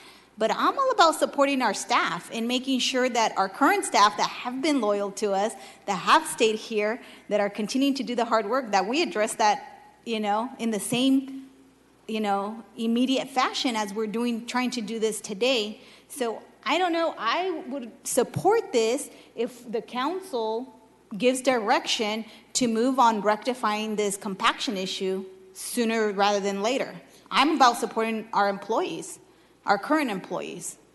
And if I may, with the housing program supervisor, there are 5 positions in that particular class, 4 of which are filled, one current vacancy. In the procurement supervisor class, it's a single position class. So we have heard the council in terms of its direction and wanting to resolve this issue as quickly as possible with the bargaining unit, and we are working to that regard. We did, as I said, with the bargaining unit, reached agreement on these particular issues in advance of the balance of the unit. And so we are attempting to help the respective operating departments fulfill their need to have appropriate resources in place to provide adequate supervision for the respective programs. And this step today will go a long way in doing that. I understand, you know, but I don't think my point is, you know. Pardon me, Jeff, do you mind also giving an update on the overall class and comp study that you're working on as well? Because this is just a portion, and we've talked about that before. Sure. We have agreement with the bargaining unit that we would be, in the month of May, having significant conversations about the respective adjustments for any number of classes in the unit that should be adjusted, whether it's to address compaction within, to address external equity, and to identify whether or not a class should even continue to remain in the unit. And so we anticipate coming back to the council probably in June with any adjustments that we can negotiate with the unit associated with those classifications. Okay, well, I appreciate that. I don't know if Councilmember Chavez? So when will we come back with the comp study? I anticipate it could be as early as June. June, okay. Okay, that's the only question I have. And that's the soonest we can have it? We can't have it sooner than June? And do it correctly, June would be the earliest we could do that. And that's what we have previously shared with council as well. No, I understand that. It just catches me by surprise when we're doing this, when I thought that there was kind of a consensus that we would do it all together. That's why. And I just want to make sure that we're sending the right message also to our staff, because like I said, I am all about also, the fact that people have stuck around and been loyal even though there's compaction issues. And so that's why I'm making my comments. And so, the council up here may support, this, but I would support it, but with the caveat that we expedite and rectify the situation rather than, say, we're going to continue to, and it's late, in the summer when this all gets finalized. So if I have a commitment to really, okay, June is going to be the target, but if we can get it done quicker, so that we're letting folks know that, It'd be my desire to get it done as quickly as possible. So, anyway, is there a motion for this item? Does anyone?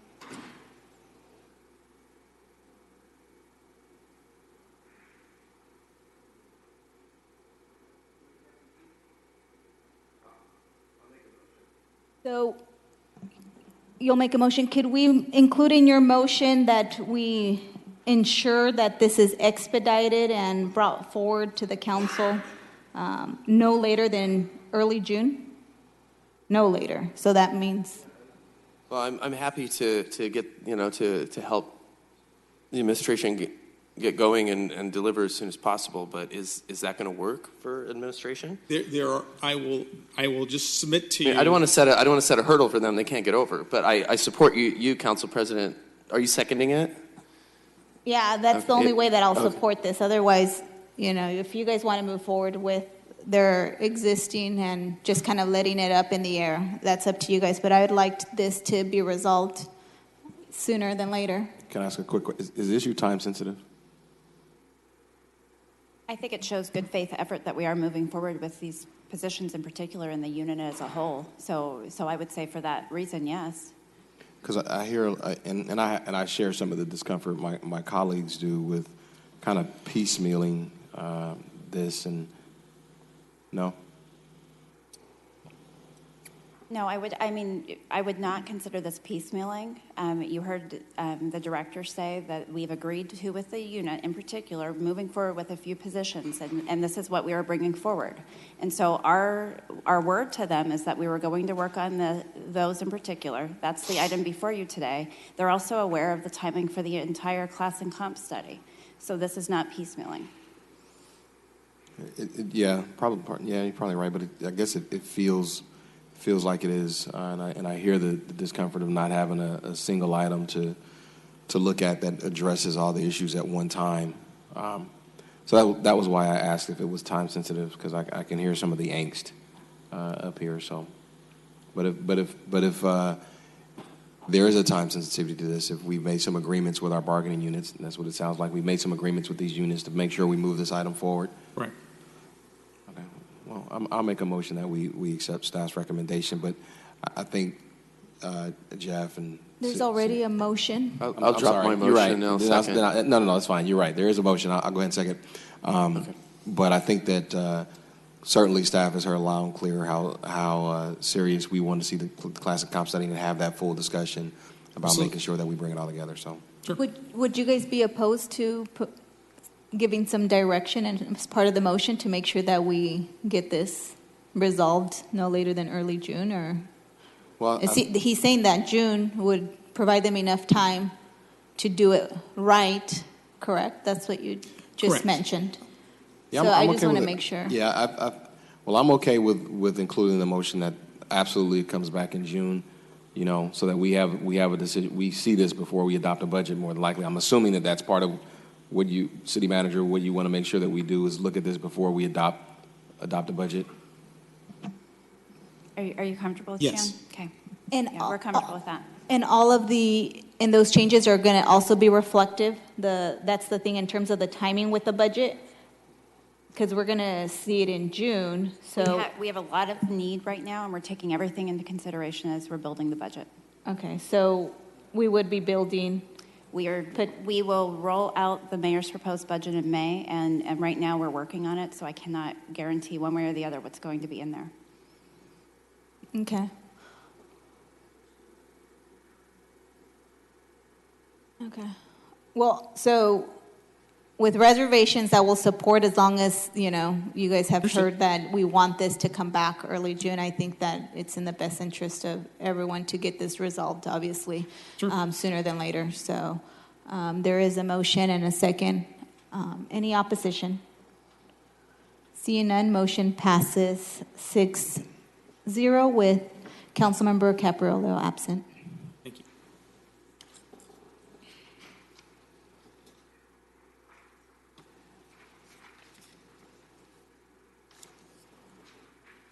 Next, we'll move to the 10 a.m. hearing, which is a continued hearing to consider the official plan lines for the South Temperance Avenue alignment from East Jensen Avenue to State Route 180. Good morning, Council. I'm Scott Mosier, Public Works Director. And again, this is a continued hearing.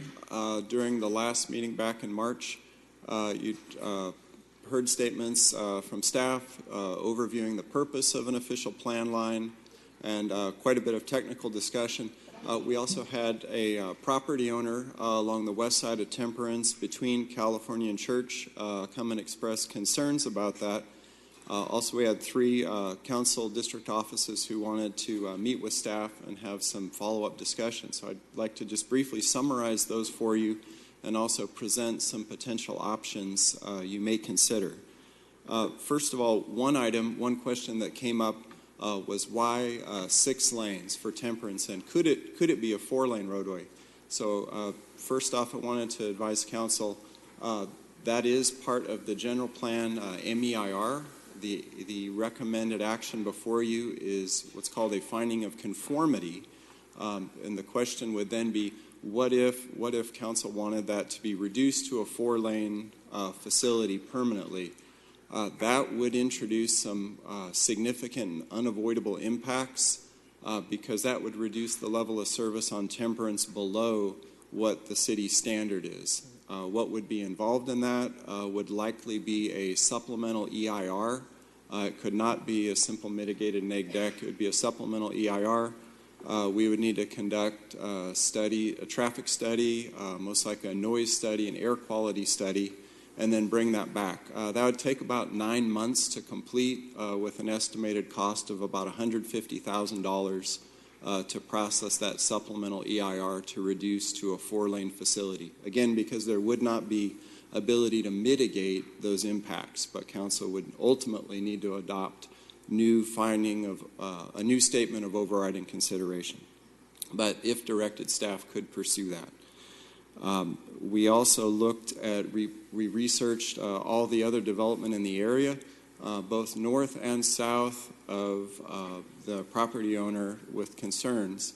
The Planning Commission has already approved vesting tentative maps in that area. Council has approved a final map to the north. And in this situation, actually the official plan line is matching what the Planning Commission's already approved. So we're being consistent with what you've, as council, have delegated to the Planning Commission. Another possible option I've been in discussions with the property owner over the last day, could be a solution wherein the council could adopt the official plan line for the 6 lanes and then put a condition or restriction on that perhaps that no construction beyond 4-lane would be permitted perhaps over the next 15 years along the property owner's frontage. And that might be a solution you'd consider. With that, again, this is a continued hearing. We have staff available for any questions and would recommend adoption. We'd be glad to discuss options in further detail. Thank you. Thank you, Scott. I want to thank your office, the city manager's office, for their help and support, and I don't think we'll have to go through that. So again, but I want to call up Mr. Sells if he could come up, because we're very familiar with his property. His property is probably one of the most affected ones from this proposal, and we've had a number of conversations. I briefed him on the map that you shared on the planned development there in the area, but I just wanted to have him say a few words on his property, and I think he's entitled to that, and I think we have a solution for getting there today. Mr. Sells? Morning, Council. Appreciate you guys taking another look at this. and I appreciate Mr. Mosier going into detail on some of the changes they've done to try to eliminate some of the impact on my residents. I would still push for and question the 6-lane designation because it is a super arterial, which by definition is a 4 to 6 lane divided road with limited crossings to facilitate the traffic pattern. Real quick on my background is I'm not just some guy that lives out in the country. I worked for Federal Express for 17 years, so I am very familiar with watching traffic patterns, development of the city, roads go in. So I would question where we have 6 lanes going to where exactly. You're connecting the 180 freeway, which is 4 lanes, to Jensen, which is 4 lanes, which are both major east-west thoroughfares. So if I'm going down the 180, I'm not going to jump on a 6-lane road to go down 1.5 miles to continue to go east. So I would just stay on the 180. So really what you're connecting with Temperance is you're connecting Fresno to Fowler. And future developments that are out there, you'll have people commuting to get onto either Jensen or the freeway. So you do definitely need to make the road bigger. I would just really question the 6 lanes. And so Mr. Mosier talked about the possible financial impact of $150,000 to take another look at this and put in another plan.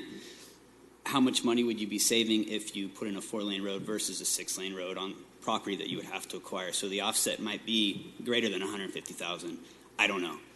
That would not be my area of expertise. So I would just think that it would be worth it to take a look at it and get the road right. If you did do the 4 lanes, it would make it so, because another thing we had talked about, Mr. Mosier, was the bike path and the walk path in front of my house, because it is set to be on the west side of the road, which would be fine. But if you take away 2 lanes, now it enables you to put that bike and walking path without putting it in my front yard. So just my 2 cents. I'm not sure. I'm pretty reasonable. I don't want it to be a huge wrench in the progression of Fresno. I do know the road needs to get wider. It is going to affect me. I'm just trying to limit what I can on the impact on my property because I do plan on being there. So. Absolutely. No, thank you for that, Mr. Jones. Appreciate the conversations we had previously. So this is just part of the growing pains that the city has sometimes when we have to take property. And I think we all agree that your property is the one that would be mostly affected. So I have a solution here that we could, so we don't have to go back and do a, MEIR. And I want to make a motion to approve the OPL, but with the condition that the city agrees for so long as Mr. Sells owns the property, the city will not expand the road to 6 lanes. And the reason for that is because there's already a tentative track map that has two contemplations. One is that he doesn't sell and they build around. 2 is that he does sell, and I think this will give him a little leverage in negotiations because I think his property fits about 5 homes. And I think it'll put you in a good spot. Would you be comfortable with that agreement? Yeah. Yes. Okay. So I want to make that motion, and we'll make sure, city attorney, that we word that appropriately. So it would include the condition that so long as Mr. Sells owns and lives at the property, we will not go to 6 lanes at his property. Correct. But if he does sell, we can go to 6 lanes. Correct. Yep. I'll second that. So we have a motion by Councilmember Chavez and a second by Councilmember Baines. Councilmember Brando. Actually, I punched in, but then kind of took care of my questions, especially when you're confirmed you're comfortable with that solution, right? Mm-hmm. So, but I will take the time to say thanks, Luis, for working on this. When it first came to our attention and you first spoke about it, it was pretty concerning to me that was our game plan. So with this solution, I'm very glad that both parties can be satisfied. So good job. Absolutely. No, I want to thank Mr. Sells for your patience. I know it was nerve-wracking to even feel that we might be complete. I think the front door was going to be, the street was going to be You guys saw the pictures last time, and I appreciate you guys taking a look at that. But glad we come up with a solution. So thank you. Thank you for coming down today and giving your input. Thank you. Councilmember Baines. Yeah, I just wanted to add very, very briefly. Thank you, Mr. Selzer, for coming down and raising that to our attention. That act you did a couple weeks ago actually changed this on your behalf. So, I can definitely say that I was impacted by your words last time, and we wanted to do what we could to protect your property. I appreciate you understanding that growth is happening, development is happening, and encouraging us to take another look at it. And I definitely join with my council member colleague, Member Brandow, and thanking Councilmember Chavez for really working with you, the community, and staff. Councilmember, great work. Thank you for finding that middle ground where it's not perfect, but we get where we need to be. So that's good council work on his behalf. I hope you remember that in the future, because that's really what we try to do for our residents. Thanks. All right, thank you. Thank you.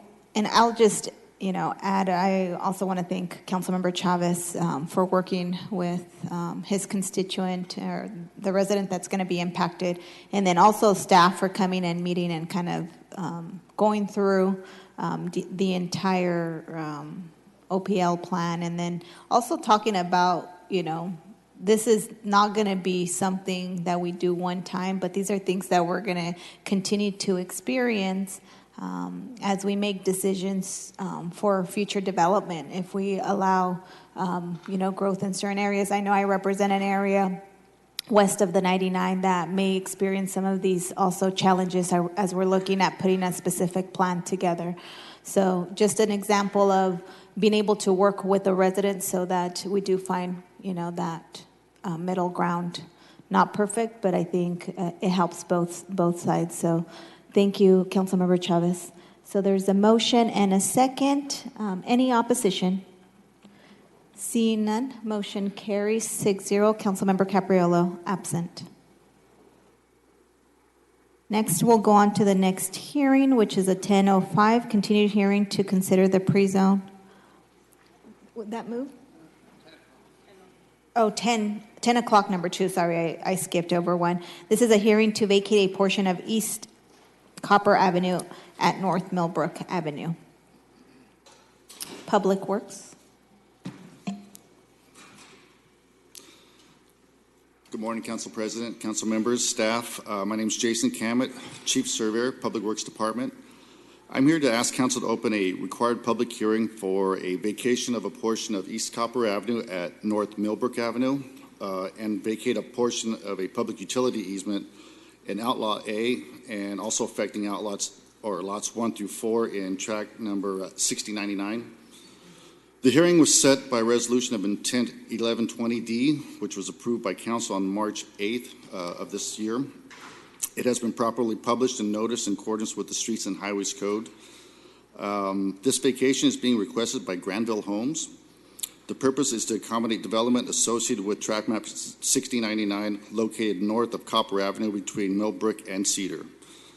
There will be a multi-purpose trail easement that will be reserved over the south portion of East Copper Avenue being vacated to accommodate construction of a public trail. Staff recommends to approve this vacation request, and at this time I ask Council to open a public hearing for discussion. I'll be available for questions if you have them. Great, thank you.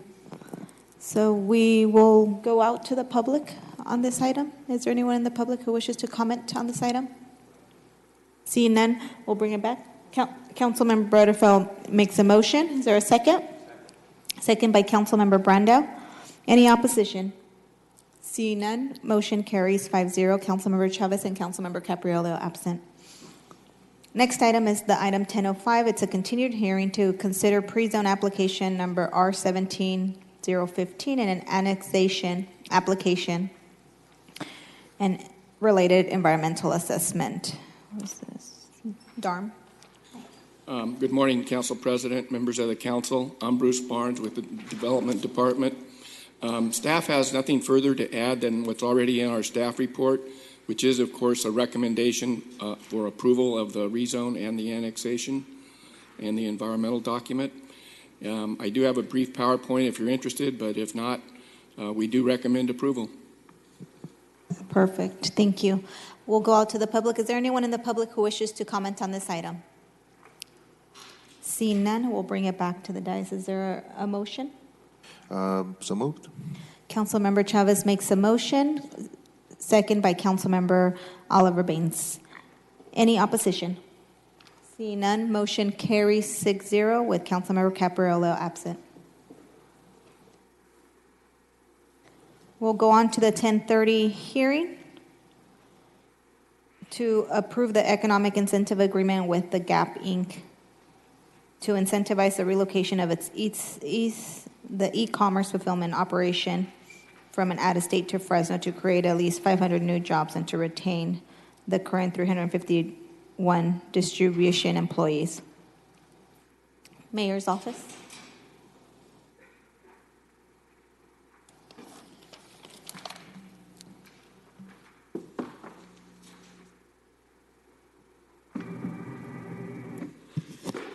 Council President, good morning.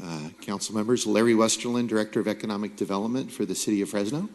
It is a pleasure for me and an honor to be here today to present to you this item. We have before the Council and ask for your approval for an incentive agreement with the Gap. This is an expansion out at their current Pacific Distribution Center in District 4. Out just north of the airport. We'd ask you to approve the incentive agreement. Again, this one is based, like our similar ones, based on job creation. And if there is jobs created, then we will incentivize those jobs. This is the third major business attraction or expansion project that we've been able to bring to the council in about the last 14, 15 months. So we're very excited about that. This is based on or similar to, with some differences, the agreement similar to Ulta Beauty and the Amazon project, as you'll see. The agreement provides for a $15,000 per job incentive, and it requires a minimum of 500 jobs to be produced out at the site. Gap believes they'll do at least 515 jobs. We're hopeful that it will be more than that. The incentive agreement allows for more jobs to be created, permanent full-time jobs to be created the way that it's written. They also believe that they'll have 200 part-time jobs and an additional 130 seasonal jobs or thereabouts based on that. This would be an e-fulfillment or e-commerce center similar to Ulta and Amazon. And to be very clear, we are not incentivizing any of the current jobs that are currently out there. There are 351 jobs that are currently in place, plus some part-time and temporary employees associated with it. But this agreement is only for new jobs associated for the e-commerce facility. The agreement is paid out of sales tax on sales that would be created by the project itself. It's paid out of those net new sales. So again, like the other agreements, they will generate the tax revenue.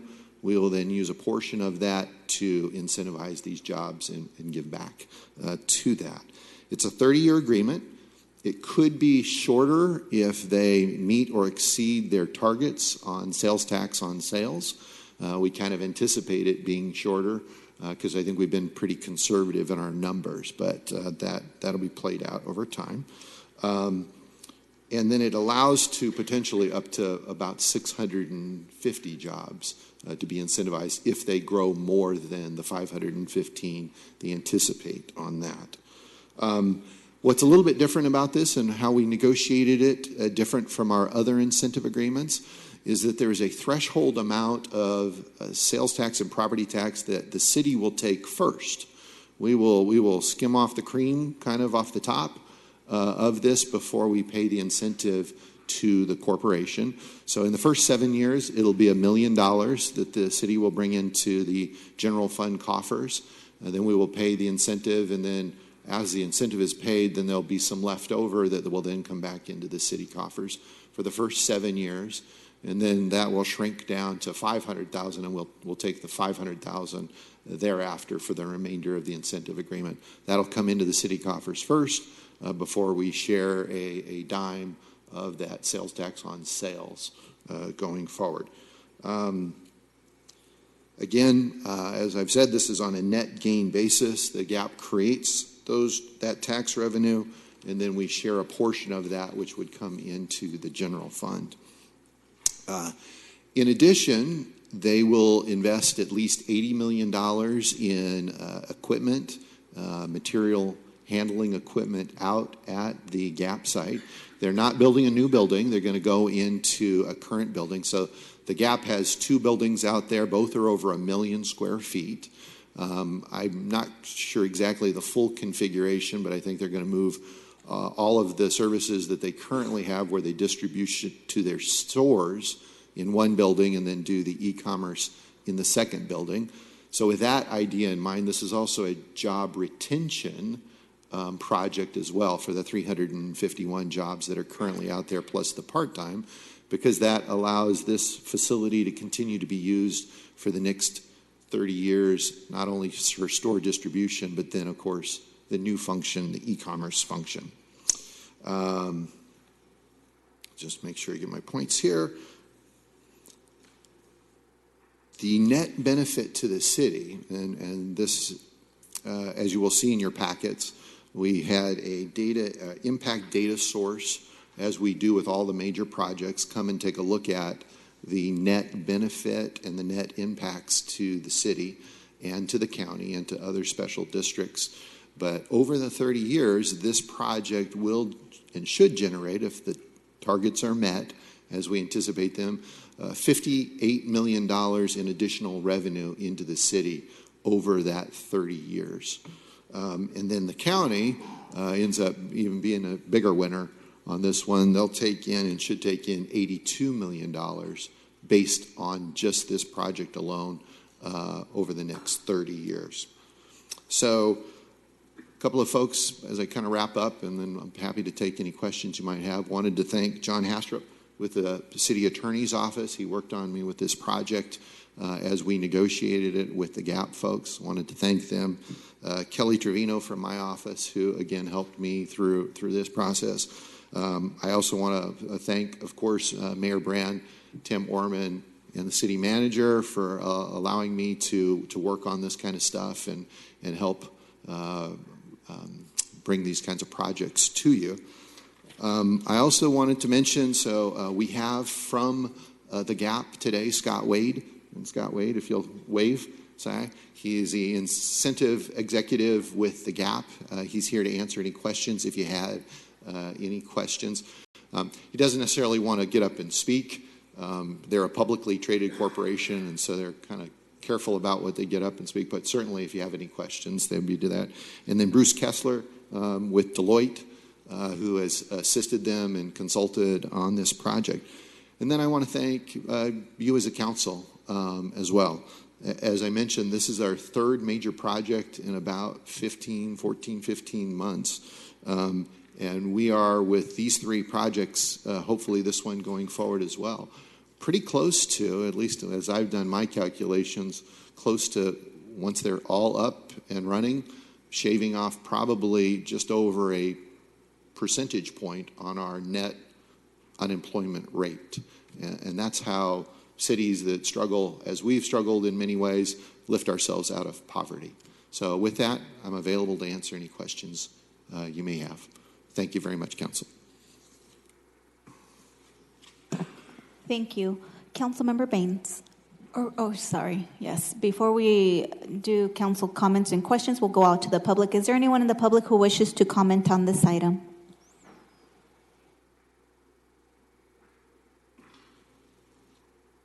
Please state your name, address for the record, and you will have 3 minutes. Still the morning, yes. Good morning, everyone. My name is Thomas Weiler. I'm the Director of Faith in Fresno, 4147 East Dakota Avenue in Fresno. Faith in Fresno is an organization of 22 different member congregations who work across the city and county of Fresno. And I'm here today to ask the council to consider delaying this project. This is the one chance that the city gets, that you as a council get, as our representatives, to have any leverage to require Gap to include concrete community benefits in this economic incentive package. The belief that somehow the thousands of new jobs will trickle down has been tested and challenged in many cities across the country with similar types of projects. And it's been proven in many cases that it hasn't fulfilled its promise of growth. So $10 million worth of tax incentives, that's a lot of money. And in a city with a lot of problems, with a lot of potholes, a lot of under-maintained parks, And the story that we hear often in our congregations, in our faith communities, and I'd imagine many of you will hear in your districts, is why is the city giving away my tax dollars while not doing everything it can to ensure that those benefits actually trickle down and impact families who need it the most? Families who live in the Industrial Triangle in Districts 3 and Districts 5 nearby are largely unaware that the city has brought these companies into town at the expense of taxpayers without necessarily doing everything that it can to guarantee that there are local benefits to those families. So what would it look like for this project to be a slam dunk, really? Well, simply put, we believe that the council needs to delay this vote, to go back to the mayor and to GAP, and to do a couple things. One of them, ask how to include a local hire plan in this project so that 50% or more of these jobs are actually going to go to the families, to the young people most in need in our communities, in your districts, in the neighborhood around it. Oh, that's a minute, okay. For all the talking points that we'll hear, I'm sure, from many of you, we believe it's really important to figure out how to fight poverty and uplift the community. So include that in the plan. Figure out how we can include a local hire requirement. The second reason to delay is to engage the community and neighborhoods around the project. What a great opportunity it would be for voters and for communities to hear about this amazing opportunity and to have a chance to share with the city and with you all their ideas for how this project could be an even greater benefit. And then the third reason to delay is, does anyone know how many trucks and vehicle trips will be included with the new e-commerce development with GAP? I'd like to know how the council is considering that part of the project, the environmental impact, and what are the plans to mitigate the air pollution for the families that live nearby. We hope the council hears this charge and accepts its responsibility to make sure that these questions get answered and that the community benefits from this project. Thank you very much. Thank you. Anyone else in the public who wishes to comment on this item?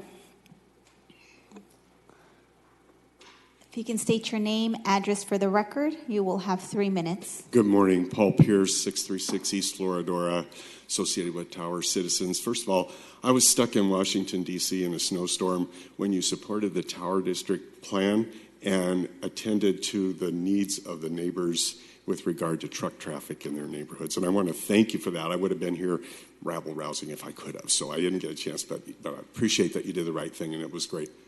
I think the same consideration needs to happen with this project and truck traffic, and that was my concern about this one. Perhaps it's been analyzed. I'm not aware that it has, and this will provide unknown amounts of truck traffic. The benefits of this are fabulous, and it's really exciting to have this going on in our community. But are there costs that we're not looking at, like premature death due to asthma, children missing school due to respiratory illnesses and stuff like that that are directly related to truck traffic? So if that's been addressed, fine. If not, I would support making sure that happens. Thank you very much.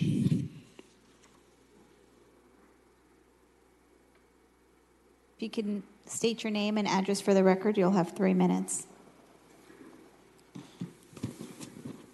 Good morning, Council. Jose Mora with the Fresno County Economic Development Corporation.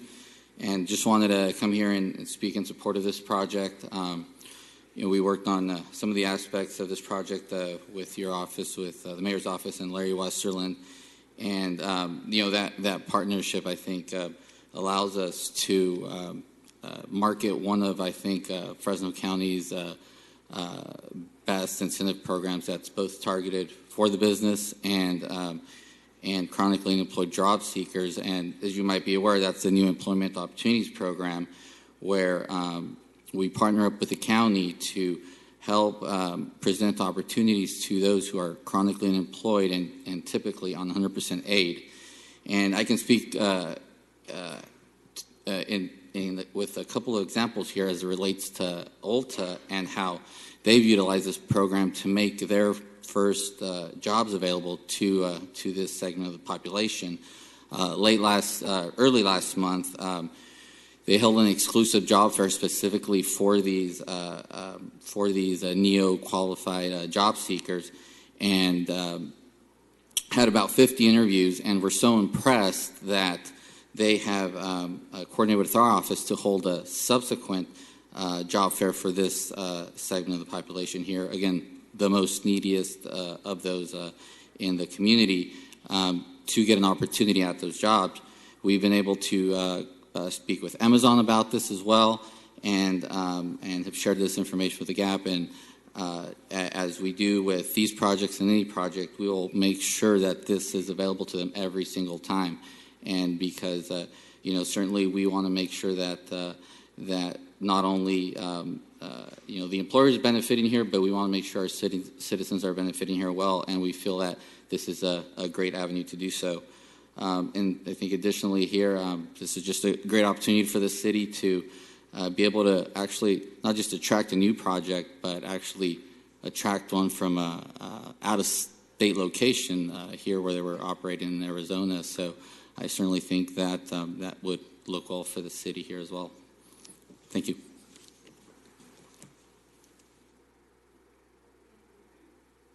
Thank you. If you could state your name and address for the record, you have 3 minutes. Hi, my name is Hudair Messerlian, H-R-A-I-R-M-E-S-S-E-R-L-I-A-N. My address is 235 West Ridge Point Drive, Fresno, 93710. I'm a resident of Councilman Brandau's district. I've worked on most of your campaigns, either for you or against you, but I'm here as a private citizen today. I've also worked with the beginning of an organization called Voice. Most of you know what that group is about. It's about creating workforce development and also opportunities for local hire. I'm here as a private citizen to support what Thomas Weiler was saying, that for this project, when you're giving up taxpayer dollars, you've got to give it back to the people in the form of work. The way you're looking at it right now is you're doing a dollars and cents assessment without looking at the human cost or the way you can lift human beings up in your community. And it's paramount for you to take that view, and for your credibility as council members and for GAP's credibility to engage in this community with the community, it's paramount that you do that. Thank you. Thank you. Anyone else from the public who wishes to comment on this item? Seeing none, we'll bring it back to the dais. Councilmember Baines. Thank you, Council President. And first, let me apologize a little bit. I did not get a chance to talk to the city manager like I wanted to. Probably more my fault than yours, city manager, because I had a herky-jerky week this week, and Larry, I didn't get a chance to talk to you either. But I do have several questions, and frankly, they are all pretty much all in line with some of the public testimony we've heard today. And I want to thank all the folks that chose to make some comments on this issue. But before I get into that, I definitely want to acknowledge all the hard work that your department did, Larry, and city manager and the mayor's office. Thank the GAP for taking a hard look at Fresno and wanting to expand here.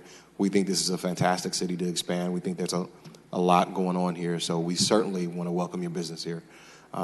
With that being said, we need to be mindful about how we welcome businesses into our community.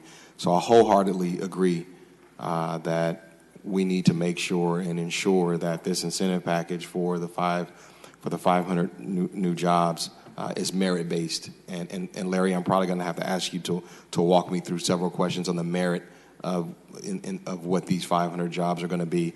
And I'll just start off with, first let me ask, the $15,000 incentive, I understand that it's calculated based off of sales tax revenue. Part of that sales tax revenue is going to go back to pay that incentive? Yes. Okay. That is correct. So it seems as though it's for permanent employees? Yes. The $15,000 is only for permanent full-time employees. We allow for them to use part-time employees to add up to a full-time equivalent. But one way or another, you're getting folks that are being able to do at least 38, I think it was 38 hours a week required to do that. So I think I may already have a problem with that. So if the incentive can be based off of 2 or 3 employees that equal a full-time employee? Yes. So I probably have a problem with that. I just want to be honest. I don't know that that's fully capturing the intent of what we want. we really do want full-time employees and that benefit to be given to full-time employees, not kind of a combination of employees. Secondly, can that benefit be given to extended to the company even if the employee does not come from Fresno? Oh, yes. Yeah. So I probably would have a problem with that too. The employees do not have to be from Fresno. Right. So they would be getting an incentive from Fresno tax dollars for an employee that may not even work in the city. Well, they would work in the city. They have to be located in the city. They wouldn't have to live in the city, though. But no, they could live in Clovis or or one of the county islands or Sanger. Right. Just so you know, these are big red flags. I want to let you all know that I have problems with all of that. One of the things, and I think we've talked a lot about this with the last when we had Ulta and Amazon, and we did a great job attracting them there. But I can remember us having very similar discussions and trying to communicate to staff from a council level what our priorities were when we negotiate these deals. And I know that I've been very, very clear, for the last couple of years that when these deals come to us and we have these incentive packages, I'm anticipating and expecting that there are going to be really strong local hire components in here that benefit our residents. I cannot condone giving an incentive to the company that's not necessarily even a Fresno-based company for an employee that doesn't even live in Fresno, right? I mean, I cannot support that. I also, to be honest with you, I can't necessarily support the combination of several employees that make up an FTE. I think that it should be a full-time employee, a person with benefits that incentive goes to. And candidly, I would go a step further and say that employee needs to make above a certain level above the minimum wage. So it can't be necessarily just a minimum wage employee that they're getting a pretty significant incentive for. And the material handling equipment, that $80 million, that's all the equipment inside the fulfillment center, I'm assuming? Yes, sir. Is that equipment, can any of that be purchased in Fresno? Certainly parts of it will have for the build out of it, I think will be in Fresno, but most of this equipment is not manufactured in Fresno. Right. It's manufactured elsewhere. So it's probably not likely that a lot of it will be manufactured in Fresno. Okay. But Councilmember, before you move on to that, can I back up and try to answer a few of your questions earlier on the hiring side of stuff? Absolutely. Yeah. So I wanted to let council know, and it might not have come through in the staff report, but their starting salary or starting hourly wage for these workers comes in about $15.60 an hour as a starting, which is right now if you're over 25 employees, it's $11 is minimum wage. So these are quite a bit higher than minimum wage. And then on the issue, so when you do out the numbers, it's $32,500 a year is what these folks would be at a starting pay make, and then go up from there. So of the incentives we've done, these are actually a little bit on the higher side for starting salaries, which we think is a positive thing. We're almost 150%, 140% of minimum wage. So it's not a $11 job. This is a pretty good job. On the hiring side of stuff, and we've had kind of an ongoing discussion about this. So the city of Fresno is 525,000 people. We've got at any time 27 to 30,000 people that are unemployed in the city of Fresno. We border Clovis. Clovis is 120,000, roughly thereabouts.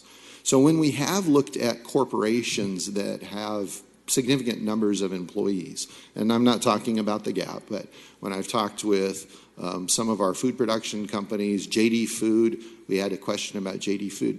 I've asked them, could you run your numbers and just tell me generally how many employees come from Fresno and the others come outside of Fresno? And I'm going to be a little off on the numbers because I just don't have them in front of me right now. But when I asked Mark Ford from JD, he ran his numbers, and I think it was 67% of his employees come from Fresno. And he cares about Fresno a lot. He does stuff, I think, with the Rescue Mission and others with JD Food. And that has been consistent with the other companies that we've looked at, that over 60% of their employees, closer to 70% of their employees, come from the city of Fresno.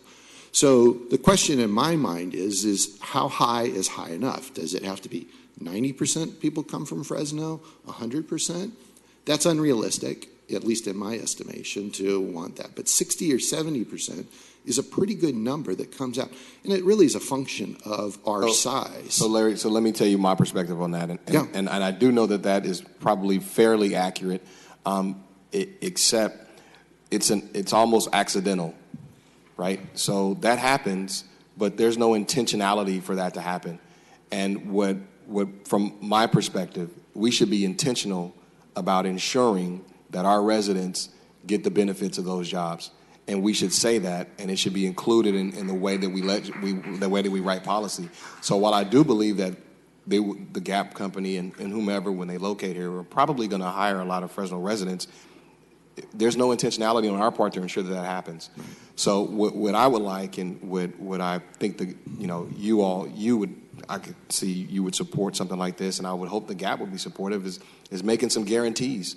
If we're gonna be given $15,000 for an incentive for an employee, hey man, that person needs to come from Fresno.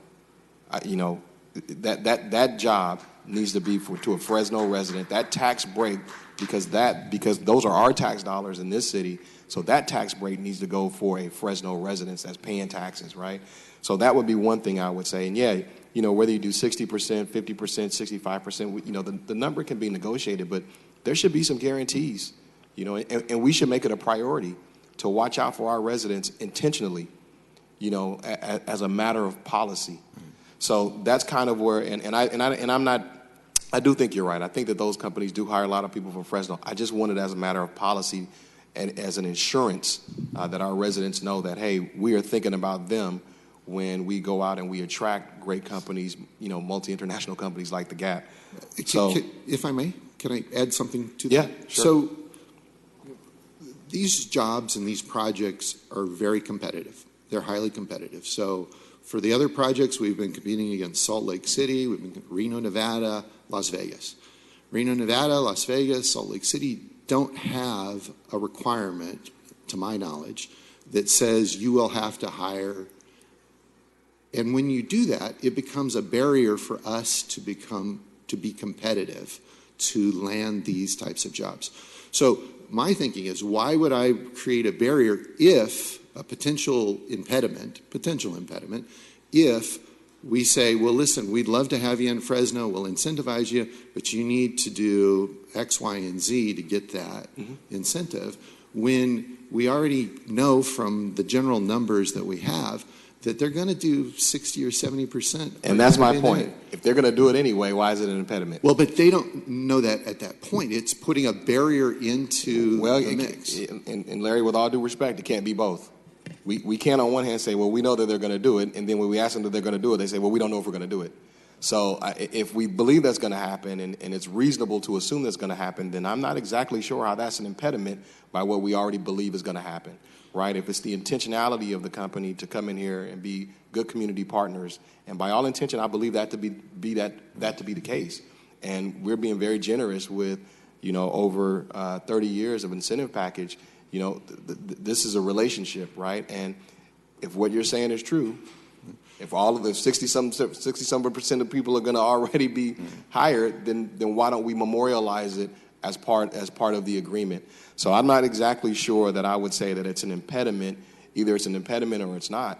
And we have to make value judgments up here as a council on what's important. And what's important to us is that our city move out of poverty, that our residents move out of that poverty line. Can I add just one comment? Well, I want to move on to something else because I have some other questions. So, okay. And I know other council members do too. So I don't want to. I'm trying to be respectful. But is there going to be any? Is there a construction component to this? Certainly there'll be some construction. They're not building a new building, but the interior material and handling equipment, there will be some construction related to that. Are there any assurances that they're going to, is that a part of the jobs package with the construction work, or is it only the permanent full-time employees at the fulfillment center? It's only the 515 permanent full-time and that. So the construction jobs are in addition to, they're not contemplated as part of the incentive agreement. Do we anticipate that the firm is going to use our local construction operations? I probably, for material handling equipment stuff, there will be some people who get hired probably locally to help that, but that tends to be specialized. And so where they purchase the equipment, they will probably bring in some folks from the equipment side. But there will be some local hires, but probably not the majority of it because it's specialized equipment. And I'm gonna kind of wind down now because I know, like I said, I know other council members have things to say, but that would be another component that I would add. I mean, there should be some assurances that for part of that construction work, they're using our local firms. We know that our local firms are going to hire our local folks. We know that they're going to buy probably local material and what have you. So again, I think that that's a fair request to ask, particularly because we are given a generous incentive of our tax dollars. So I wanted to put those comments on the record. I cannot say for sure if I'm ready to vote on this item today. I'll listen to my other colleagues, but I want to be really clear, and I'm glad the GAP's here to hear some of this because it's important to us that we take care of our residents when we're putting these incentive deals together. They're getting a tremendous benefit, from our tax dollars. So we want to make sure that the major benefits go to our residents. Thank you, Council, for indulging me. Councilmember Brandau. Hey, Larry. Yeah, I've got some questions too. Yes, sir. Good line of questioning, Oliver. Now, this wasn't one of my original questions, but listening to Councilman Baines, when we did the Amazon and Ulta incentive packages, were there local hire components inside of those packages? No, there were not. There weren't. I thought there were. Okay. And if I can address that in kind of back to the barrier issue or an impediment. Yeah. So in each of the companies, I've had the discussion. I've said, would you have an issue with a local hire and component of this? And they've all said, yeah, we've got an issue with that. We don't want communities dictating who we hire. What we want to hire is motivated, good employees. We're not that concerned about where they come from if they're good employees and they're motivated and they do what it is. So that's why when I say, I know that they're going to hire a bunch of people from Fresno, a ton of people from Fresno. I don't want to push back and say, well, but we have to have this in place. Otherwise, if they go someplace else where there is not this potential impediment, lots of times it's a path of least resistance. And so we want to land them here. And every time I've brought that up, that's been, we kind of really don't like to go down that road and we don't want to go down that road. These are very competitive, and we try to be as competitive as possible. And I get it, and I get both sides of that argument, actually, but I was just making sure that that there was some consistency. In my mind, I thought we had a local hire component with Amazon and Ulta, but it's been some time and lots of things have, a lot of water under the bridge since then. Then you mentioned that we'll get $58 million over the 30 years from the sales tax generated. Property tax, sales tax. Property and sales tax, right. Other taxes related to their city investment. And the county's going to get $82 million. Yes. Okay. Is the county ever been approached to helping with the $15,000 per person payment for the jobs? I know that has been kind of an ongoing question and item to discuss with the county. I know with the Ulta project, they did approach the county at one point to see about the county participating. So far, nothing has come to fruition on that, but I know it's an ongoing item of discussion. Yeah, that's interesting to me. I mean, because they're going to make substantially more money than we are through property and sales tax.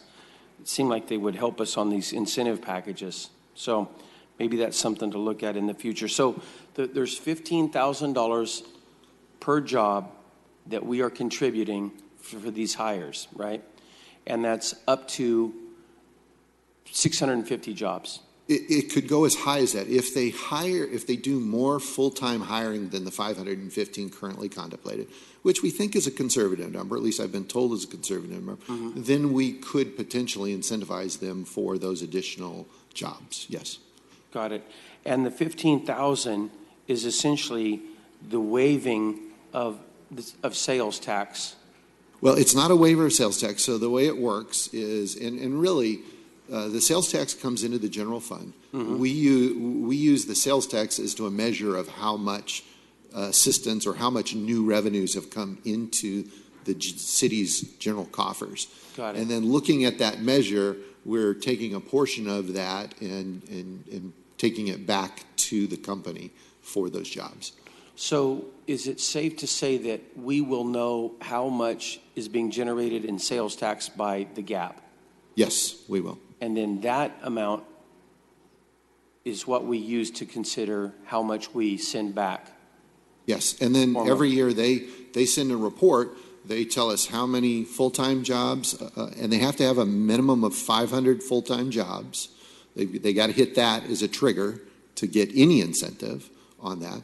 When they show us they have the 500 jobs, then we do our calculations off of that, how many full-time equivalents match up to a full-time job, and then we calculate it based on that. And do we have the oversight ability to make sure that the 500 jobs are new jobs related to the new portion of the business and not somehow transferred from the existing business? Yes.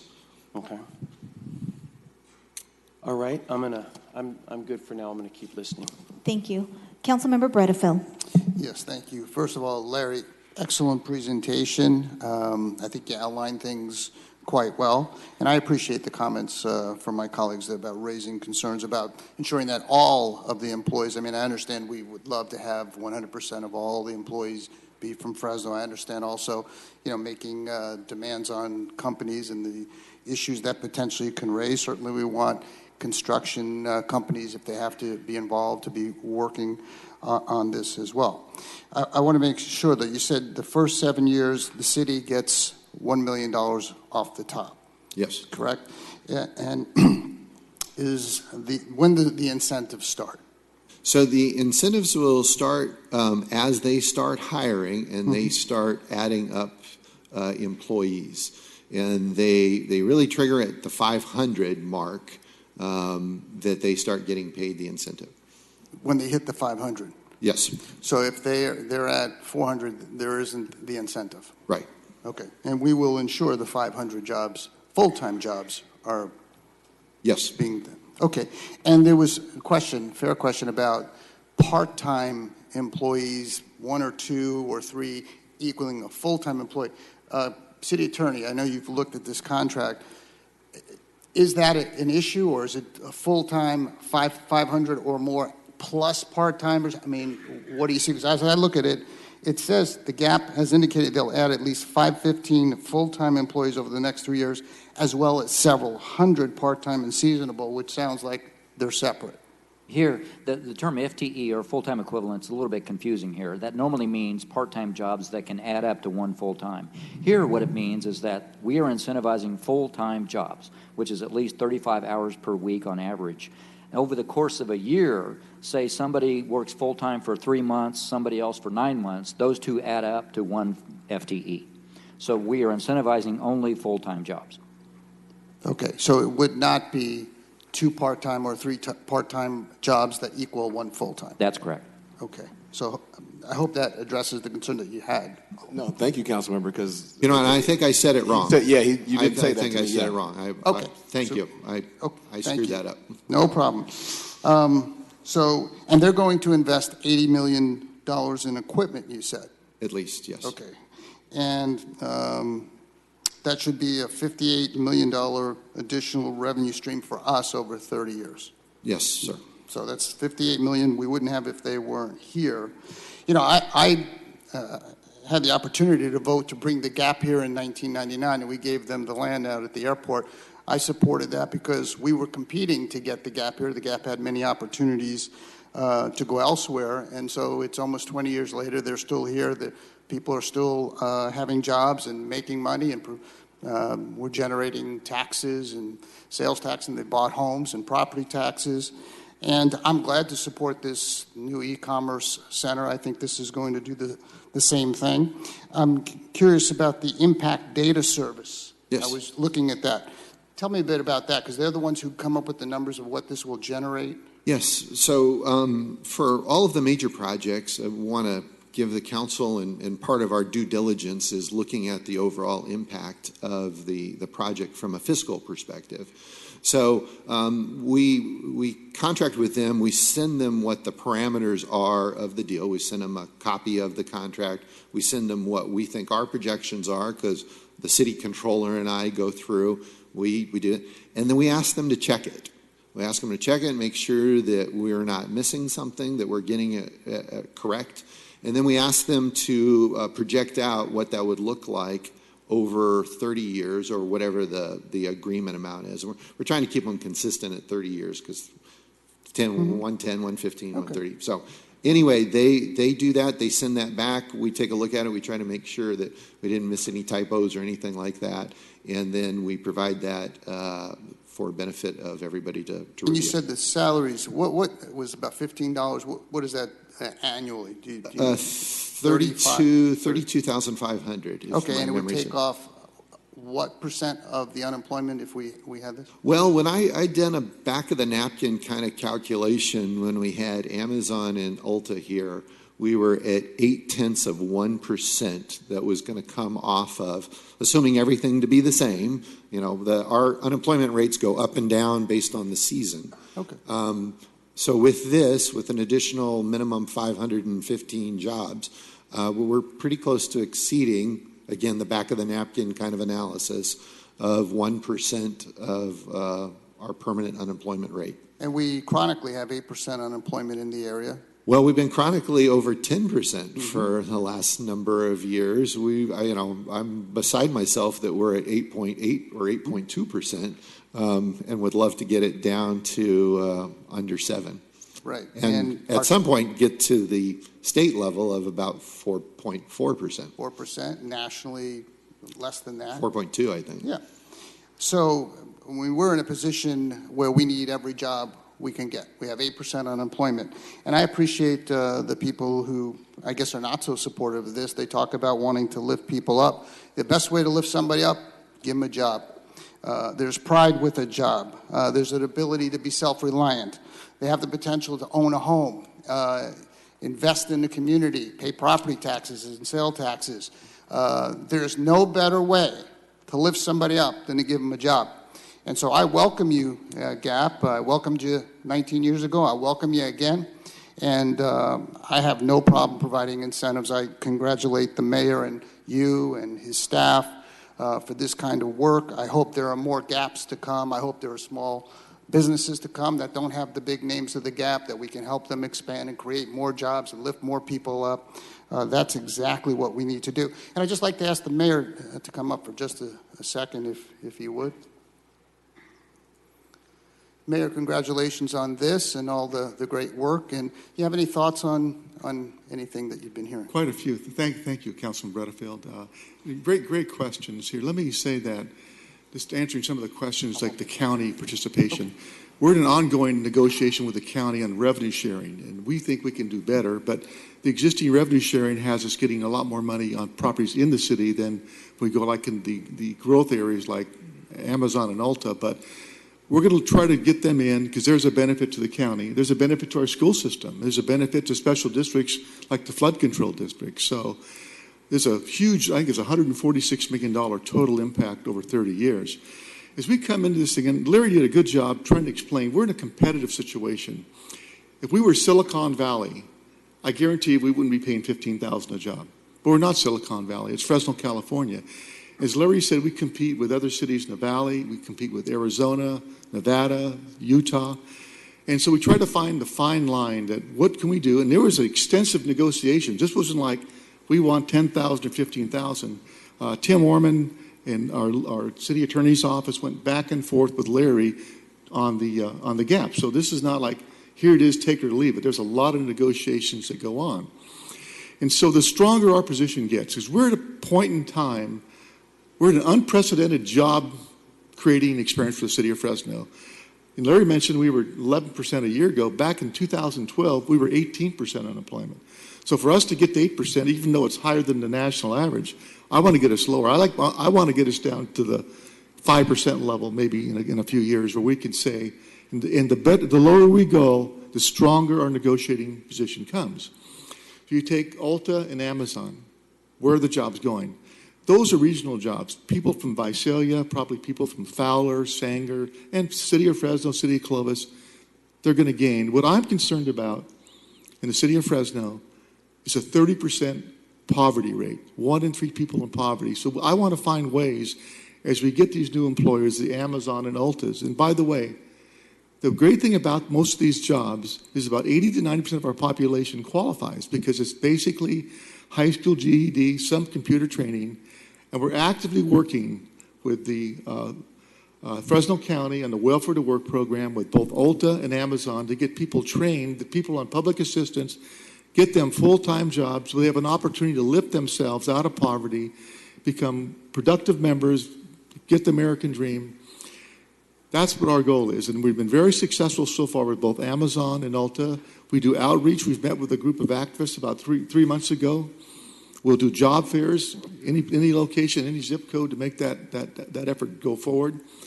And in the future, if we want to address these concerns, I'm willing to have a council subcommittee that would be Member Soria, Baines, and maybe Bredefeld. There's 3 members that could go and look at these issues we're trying to go. And I'm willing to look at those. They're all legitimate issues. We want to have local hires.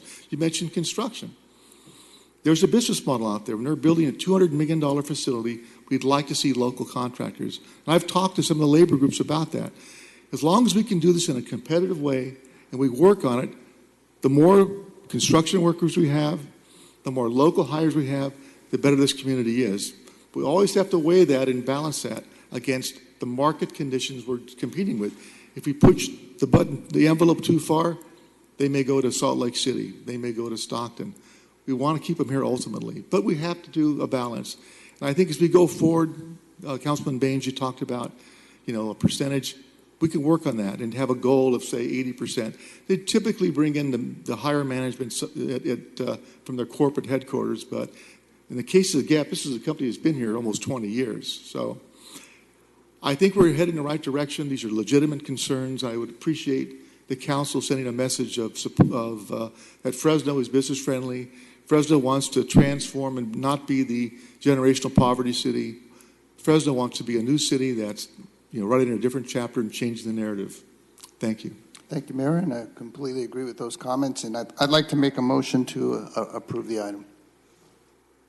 I'll second. Councilmember Olivier. Thank you very much, Council President. I've been listening to the conversation, and I want to thank all of you for your comments so far. It's especially Councilmember Baines. I appreciate what you're saying and the concerns that you have. I share those as well. But I wanted to bring up just a couple of points, and I know everyone's time is valuable, and I want to be as brief as possible. But just a couple of points that I've been trying to extrapolate some of the economic activity out to the rest of our community.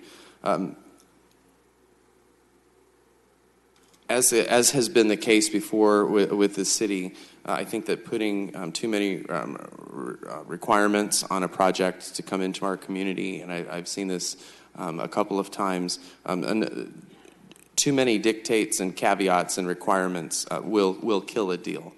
And to me, that's something that we have to be mindful of. I know that we are. That when we require too much of folks, that they will pick a place like Utah, Provo, Utah. They'll go to Provo, they'll go to Reno, they'll go to places like this because their leadership puts less requirements on them. I understand the part about jobs for Fresno workers. That's something that I'm very interested as well. But I also see things on more of a valley scale. So if I try to put it to reverse it. If Fowler or Clovis were going to open a new GAP facility there, what if they were to put a restriction that they couldn't hire the people from my district? That would be especially disturbing to me if the shoe were to go onto the other foot, and people that I represent, who obviously I have zip codes where the median home income is $26,000 a year. If Clovis told my constituents, you can't work here simply because of the unfortunate fact you don't live in our city, that would be heartbreaking. That would be heartbreaking. I believe that would contribute to poverty because there are people in my district that need those jobs. So my guess is, and I don't know if we have a map with red dots, where the current employees of the GAP facility work. I know they're not working in Manhattan. I know they're probably the majority of them are in Fresno. Some are in Clovis, some are in Fowler, some are in Kerman, and then it probably whittles down from there. But my guess is that the majority of those work in Fresno. The other issue is the county islands. I heard somebody bring that up. The Mayfair district is in my district. It's surrounded completely by District 7. So the homes are identical to the ones across the street, but the ones across the street are in the city of Fresno, and then the unfortunate people live in the county of Fresno and don't enjoy the benefits of the city. So, I think that the people who live in the Mayfair district, who are surrounded by us, they deserve a shot as well at these jobs. And I think to require that only City of Fresno people would harm them. The other issue that I was thinking is that no matter where the employees are, whether they're in Fowler or Clovis or Kerman or San Joaquin, or they're coming up from Selma or Kingsburg, they shop here. Let's face it, City of Fresno is a shopping destination for the Valley. If they want to go to Best Buy or they want to go to Ashley Home Furniture or JCPenney Home Store or what have you, folks from all over the Valley are spending in the City of Fresno. So even if that job goes to somebody in Sanger, that resident is coming into Fresno to buy things, appliances, and so the lion's share of that sales tax revenue gets captured by Fresno. So I think that job creates a good opportunity for us to make money also when those employees go to spend money.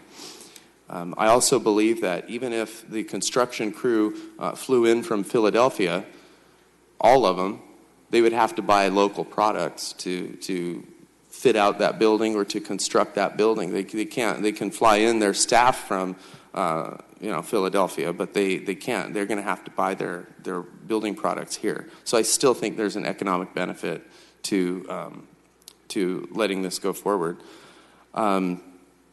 So that's kind of where I'm at. I don't think that we should hold up the project. I think we should move forward. I think it's going to be beneficial for our community.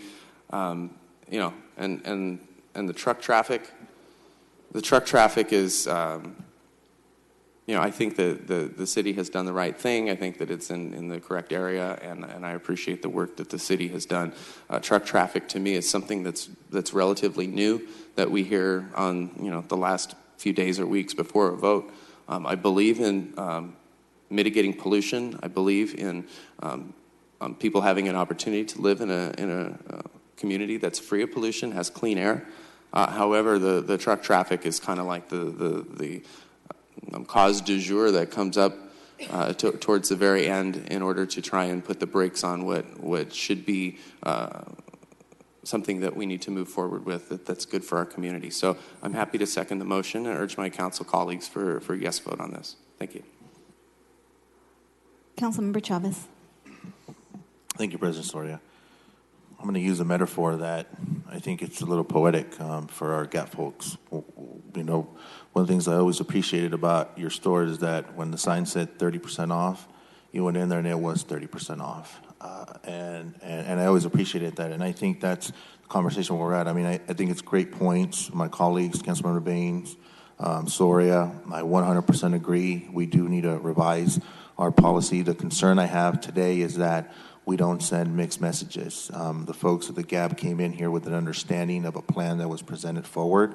I think we need to honor that, but I also think, and I want to take the mayor's recommendation that we do establish a subcommittee that looks at every single pointer that we talked about, what that looks like.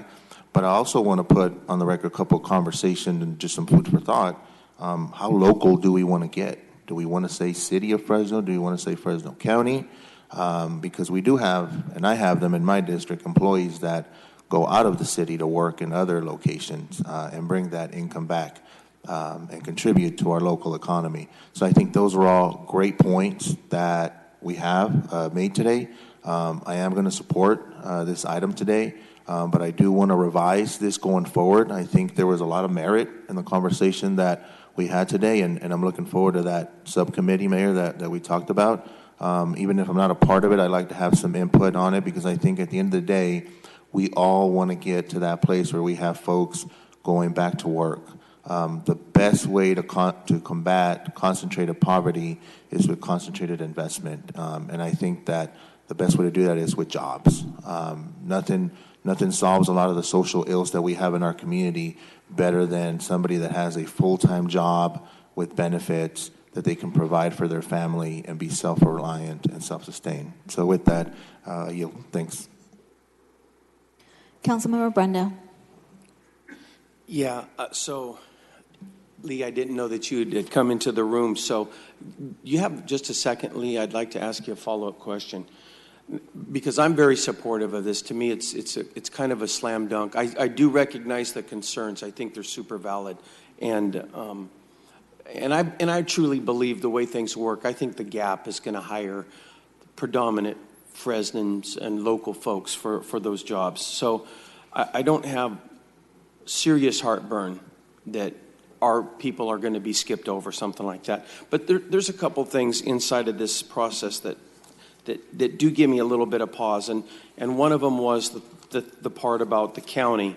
County's really reaping a lion's share here, and it really seems like they should be at the table. So where do we go from here, Mayor, in the future, bringing the county to the table? They're going to reap these kind of rewards. We're also going to reap rewards, but we're paying for, we have skin in the game for the rewards that we're going to reap. So I'm a little concerned about that. We've had monthly meetings the last few months with the county on the revenue sharing agreement. We've actually extended it. It actually expired. We've extended it to June 30th. We might have to go beyond that date. But these very points we're talking about have been discussed. And so I think our rate on these growth areas is like 14%. It's 21%, or give or take a few percent within the city proper. So we're now doing a measure. So one of the things we're compromising on, trying to find a solution, is actually economically measure the value of providing city services and county services. So we can say, even aside from just a Gap or an Amazon, just putting a subdivision, what does it cost for the city to deliver services? What does it cost for the county? So that will be finalized this year. And we have 5 very reasonable people on the Board of Supervisors. Probably the best relationship we've ever had in probably 25 or 30 years. I'm confident the members of the board will come to a good agreement that's equitable for the city. And one of the things we talked about too was a special, maybe it's a given percentage on the sales tax, but when you have an Amazon or anybody over, say, 500 jobs, automatically they're going to trigger their involvement because they had an economic benefit there too. I just take it as they come to me. So these are all things we're in uncharted territory, and it's good to be in this position that we're having a lot of jobs come to Fresno, decent paying jobs. And by the way, we've talked to people, manufacturers, who wanted to bring 300, 400, 500 jobs here. They wanted to pay minimum wage. We don't incentivize minimum wage jobs. It's a minimum 1.5 times. So let's let you know. We want to have decent paying jobs. We want it to fall within their business model, both the cost of construction, the cost to operate. But we also want to make sure we address these local issues here from poverty and so on. But that will be addressed, Steve, I promise you. All right. Well, I appreciate it. I think going forward, there's several different things that we need to look at. But I do appreciate, Larry. Thank you, Mayor. Thank you, Larry. Thanks for the work. You guys from the Gap, thank you for working with the city of Fresno. We appreciate the partnership we've had for all these years and the growth that you guys are looking, the investment in our community. So, all right. Thank you, Council President. Councilmember Baines. Yeah, thanks, Council President. And normally I don't try to talk more than once, but I did want to just make sure that there was some clarity about my position on this. I don't think that all 100% of the people working at the Gap need to work from Fresno. So I want to make sure that that's not reported that way. I do believe that if we're spending our tax dollars, that it's fair to ask some guarantees about some of our residents having jobs. I don't believe that's unfair at all as a matter of policy. And I think that's really, I don't think it's unfair. So I think, and I think that from as policymakers and as an administration, we should not be afraid to stand up for our residents. And we shouldn't fear that if we make an ask of a multinational corporation to ensure that our residents are going to work because we're giving them a $7.5 million tax credit, we shouldn't be afraid to ask for that. That's what we're elected to do. So I don't have any shame in those asks. But we do have the Gap here, and would any one of you like to come down and I sure would like to hear from one of you. You don't have to if you all aren't authorized to speak on the corporation's behalf. I get it, but you know, a lot's been said about what you do and don't do. You've obviously been in Fresno for a long time. Councilmember Bredefeld welcomed you here years ago. So, you know. No, I mean, really, we're just very appreciative and are happy with the past 18 years of partnership with Fresno and look forward to this expansion. I mean, we will be more than doubling the size of our the workers at the facility currently. So we're just very happy to be moving forward, and Fresno being the choice of where we're going to expand versus somewhere else. And thank you. And we listen. I'm fairly confident this item's going to pass today. So you guys should definitely feel good about that. But I did want to ask. There's been a lot said about you all walking away from the table if we ask you to hire our residents as a matter of policy. Is that something that would just you're going to walk away if we ask you to do that? I don't believe, and I would have to check with my HR folks there at the facility, but I do not believe we can legally do that to require someone to live in a certain area as a condition of hiring. I don't believe we can. Yeah, it's done all over the place, but I get it. I mean, and I don't think. Can I just intersect really quick? Yeah, go ahead. I don't think it's about requiring once you've hired them. I think it's about being intentional. Where the Gap does the outreach, does the hiring. That's where it should happen, because that's how you could guarantee that your applicants are going to be from Fresno. So you can't require, obviously, your employees to live, but the way that you outreach and go and try to seek those potential employees, it's about intention. And I think that that's at least what my colleague here has been saying. I think that we need to be a little bit more intentional. Obviously, it's happening by accident. Yes, we have the bigger share of population. And so, yeah, you're going to have, obviously, many more applicants from Fresno. Mm-hmm. But I think as a matter of policy, I don't think he's far off. And I think that as a company, I think we need to be partners in this together. Mm-hmm. And that you guys would demonstrate that, making some commitment to ensuring that when you guys are hiring, you guys are doing the outreach in this community. Mm-hmm. Well, I mean, I know we currently work with the workforce investment, and I know that the teams there at the facility do that. All I can do is I can go back and ask them, to do to plan the job fairs and to plan those things here within the city of Fresno and see where they're at. I know they're already doing that. But at the same time, we can emphasize that. That's as far as I know right now, that's really all we can insist upon. Yeah, thanks. And I'll make the final comments relatively brief. Thank you so much. I appreciate it. Thank you. I want to make sure that it's from my perspective. I don't feel like this is a new discussion. So I don't feel like this is the first time the administration's heard this. I don't feel like this is the first time Larry's heard it. Mayor, when you were sitting up here on the dais, we had these same discussions. So from my perspective personally, this isn't new. But I kind of feel like we keep asking you all on the administration side to make this a part of the discussion, but you don't do it. So I want to be real clear. I mean, this is probably going to pass today, and, you know, that's a good thing. I do believe you're right, Larry. I do believe that most of the folks will probably end up working out of the city of Fresno. I think you're right. I really do. It's not that I don't think you're wrong. It's just that we're not making that as a matter of policy when we're giving our tax dollars away. And to me, that's not right. And it's not the first time we've made this argument. It's not the first time I've said it. It's not the first time you all have heard it, yet you don't respond to it. So, and it's not the GAP's fault at all, in any way. It's not the GAP's fault. We need to do a better job. And you all have heard me say before, our votes symbolize something. Every time we take a vote, it symbolizes where our priorities are at in this community. And in this negotiation, sadly, we didn't put our priorities, in my opinion, with our residents when we gave away their tax dollars. So for those reasons, I won't be able to support this particular negotiation today.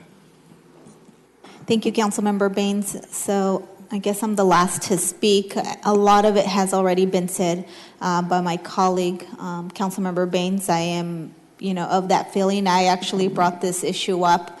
I even posted it on social media. For me, what was important is this local component. And I get it in terms of by accident. It happens to be that the fair share, the fair majority minimum, right? You were saying 67% of folks are from the city of Fresno. But I think that there is a lot to say when we're intentional about really tackling poverty in the city of Fresno. That's what we're charged with. We're charged with taking care of the people that live in our boundary lines. That's what we got elected. We didn't get elected to represent Fowler. We didn't get elected to represent Sanger. We didn't get elected to represent, some of these other county areas. And that's where the county needs to step up. So I call upon the county to step up and do their fair share to, obviously, we have a problem together. And so we need to come together. I want to, commend the GAP for their commitment to being in the city of Fresno, for wanting to bring more jobs to our community. And I appreciate that, and I understand the importance of the jobs. I supported Ulta, I supported Amazon, but I think that when we're talking about giving our tax dollars away, because that's what we're giving. I had a conversation with Tim a couple days ago about my concerns and my feelings regarding what we're voting on here today. When we're talking about part-time jobs, I don't think that we should be giving tax dollars on part-time jobs. I don't believe that that's a good thing, because I know that we're saying, well, we'll count 2 or 3 part-time as full-time. I think is that what we're. No? Okay. Not in this case, Council. Not in this case. So it's all full-time. We're only incentivizing full-time jobs. Okay. Well, okay. So that, I guess, deals with that one concern that I had. But I still think that when we're thinking about the chronically employment, because that's what we're talking about, where we're like, we want to address the chronically unemployed and the 8.2%. Well, how do we do it without being intentional about it? Yeah, we can create all the jobs we want, but if we're not intentional about ensuring that those 82% of those people are the ones that actually benefit from the jobs, then that makes it hard to move forward. At least for me personally, I'm supportive of job creation. I've supported the mayor in some of the previous deals, but I think that at this time, there may have been some miscommunication or not enough communication, because I don't recall really being talked to about, what I wanted to see in this part of the deal. And so moving forward, I think that it's important that as a body and with the administration that we are communicating that there is, this subcommittee, so that we're not in a place like where we're at today. And I know that we've talked about this just a couple of days ago. And so I appreciate, the offer to create a subcommittee, so that as we are deciding to bring future projects forward before this council, hopefully these things are sorted out previously, and then we don't feel like we're put up against the wall in having to decide whether we support something that's going to bring jobs to our community. So today I won't be supportive, for the reasons that were explained by Councilmember Baines, but I want to be able to move forward, to be able to support future proposals that include in really serious policy about how we're supporting our local folks. I think that that's what's important. And the city of Fresno is demonstrating that we are becoming friendlier to business and to inviting, corporations to come in and to grow here and to create more jobs. But at the end of the day, I think that we must have a little bit more of an intentional goal. And so for those reasons, I'm not going to be able to support what is before us today, but I look forward to having those conversations. Again, thank the GAP for being here, for your commitment in remaining in our community and wanting to grow. And I just hope that as we're looking forward and looking at other opportunities, because these are big giveaways. We're giving back millions and millions of dollars. And so I just want to make sure that it is fair for our citizens that we represent here in the city of Fresno. And with that, I think that there is a motion, Councilmember Olivier, and then, a motion by Councilmember Bredefeld and second by Councilmember Olivier.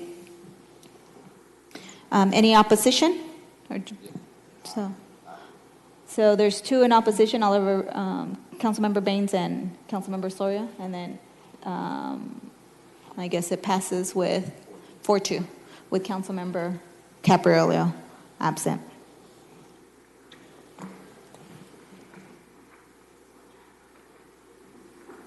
So we're going to go ahead and take a break for lunch. So we'll be back at 1:30.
And we already did talk to the store manager a couple of times. They're not doing the job right, nothing. His name is John. He's a new store manager. And also, there's all the workers knows us. It's hard. And I already told them, do something to security. And And then I told them, I said, look, this is going to have to stop, or it's time me to go talk to the City Hall, and it's time me to go talk to them. And, the night manager, he's a bald-headed guy. I can't remember his name. He's not doing his job right. And the Walmart. And, a lot of people's too many planks and stuff like that. So I already called 800 a couple of times. They can't do nothing. So I don't know what we're going to do.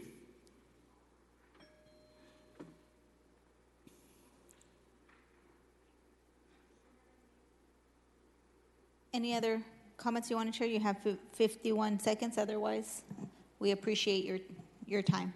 I know. Gary, we'll call you. We'll get to work on it for you. Okay. Okay. Thank you. Right. Thank you. Thank you. All right.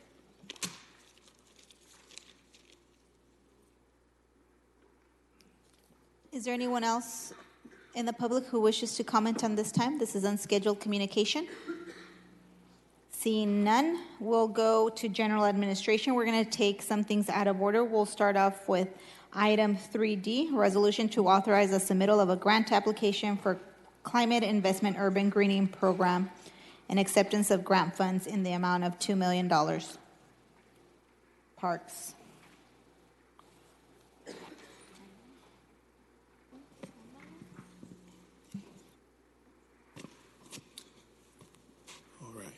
Good afternoon, Council President, City Council members, Parvin Nellums, Director of Parks and the Recreation. I stand before you asking for authorization to approve an urban green grant up to $2 million in hopes of funding more park space for the MLK Activity Center. Now, with this grant, I will say that this grant will ensure that our funding is complete for our playground structures at the MLK Recreation Center. In addition to that, it would also help fund a lighting structure at the MLK Center as well, in addition to the irrigation and also barbecue pits and also benching and also any additional fitness amenities that we may have at this particular center. Any questions that you all may have for me? Thank you. We'll go out to the public now. Is there anyone in the public who wishes to comment on this item? Seeing none, we'll bring it back to the dais. Do you have any? Councilmember Baines? Yes, thank you, Council President, and thank you, Parvin. I don't have any questions. I'll just make a couple comments really quick. And so I definitely appreciate the Parks Department bringing this forward. Obviously, we've been working on the MLK Activity Center for several years now. It's finally come to fruition thanks to our TCC allocation given to the City of Fresno. This activity center was called out in the Southwest Pacific Plan. It is the premier hub in the Southwest Pacific Plan. So in the design of that, the community wanted to make sure that there was adequate green space there. So there's been a sizable set aside for green space in the MLK Activity Center that's going to be located right across from Gaston School, right down the street from Edison High School, and right also across the street from Computech Middle School. So this is an important project, and I'm happy to make a motion to approve staff recommendation. Great. So we have a motion by Councilmember Baines and a second by Councilmember Chavez. Councilmember Brandau. Okay, are we going to do public first or just go now? Oh, I already did. Oh, all right, cool. Parvin, can I ask a couple questions? And actually, Oliver, you might answer a couple of these too, okay? I really need to be brought up to speed on so the two... Councilmember Brandau, before we get in that, can we find out who these beautiful young people are and being hosted by our mayor and our chambers here? Mr.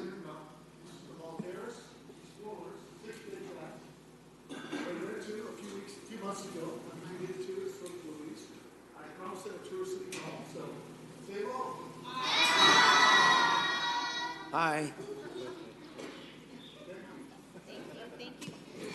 Yeah. No. Thank you for visiting. Come back again. And I'm going to take a proud moment. These are my daughter's students right here, and she's taking them on a tour with the mayor. She wrangled the mayor into this, so thank you, Balderas. That's your daughter? She deserves some type of reward. Okay, all right. Okay. On the $2 million, so is the green space, I can't remember, is the green space already there, or is this brand new green space, or is it working with existing green space? Right, this will be brand new. So what exists there now literally is dirt. Okay. So this is a brand new development, and if you think about kind of some of the events that have happened over the last couple months, it's going to be pretty close to the new Fresno City satellite campus. It's right. in that same development. Oh, so it's okay. all brand new development. So it's a new park, right? It's a new park. It's a new park, and the $2 million, is that completed, or that's kind of more of a down payment on it? Is that right, or is that the complete? Does that do the whole thing? That's actually going to just fund partial. It's Okay. going to fund partial of the park. So what you're asking for is the first grant, but then we're going to have to follow up. There's going to be more stuff to secure the rest of the funds, right? Absolutely. And so, but the rest of the funds will not be coming from City of Fresno General Fund, or the rest of the funds also from a grant application or from the TCC, or how's that work? CDBG. From CDBG? Yes, sir. Oh, so what's the total cost, Parvin, to get this park? Hold 1 second.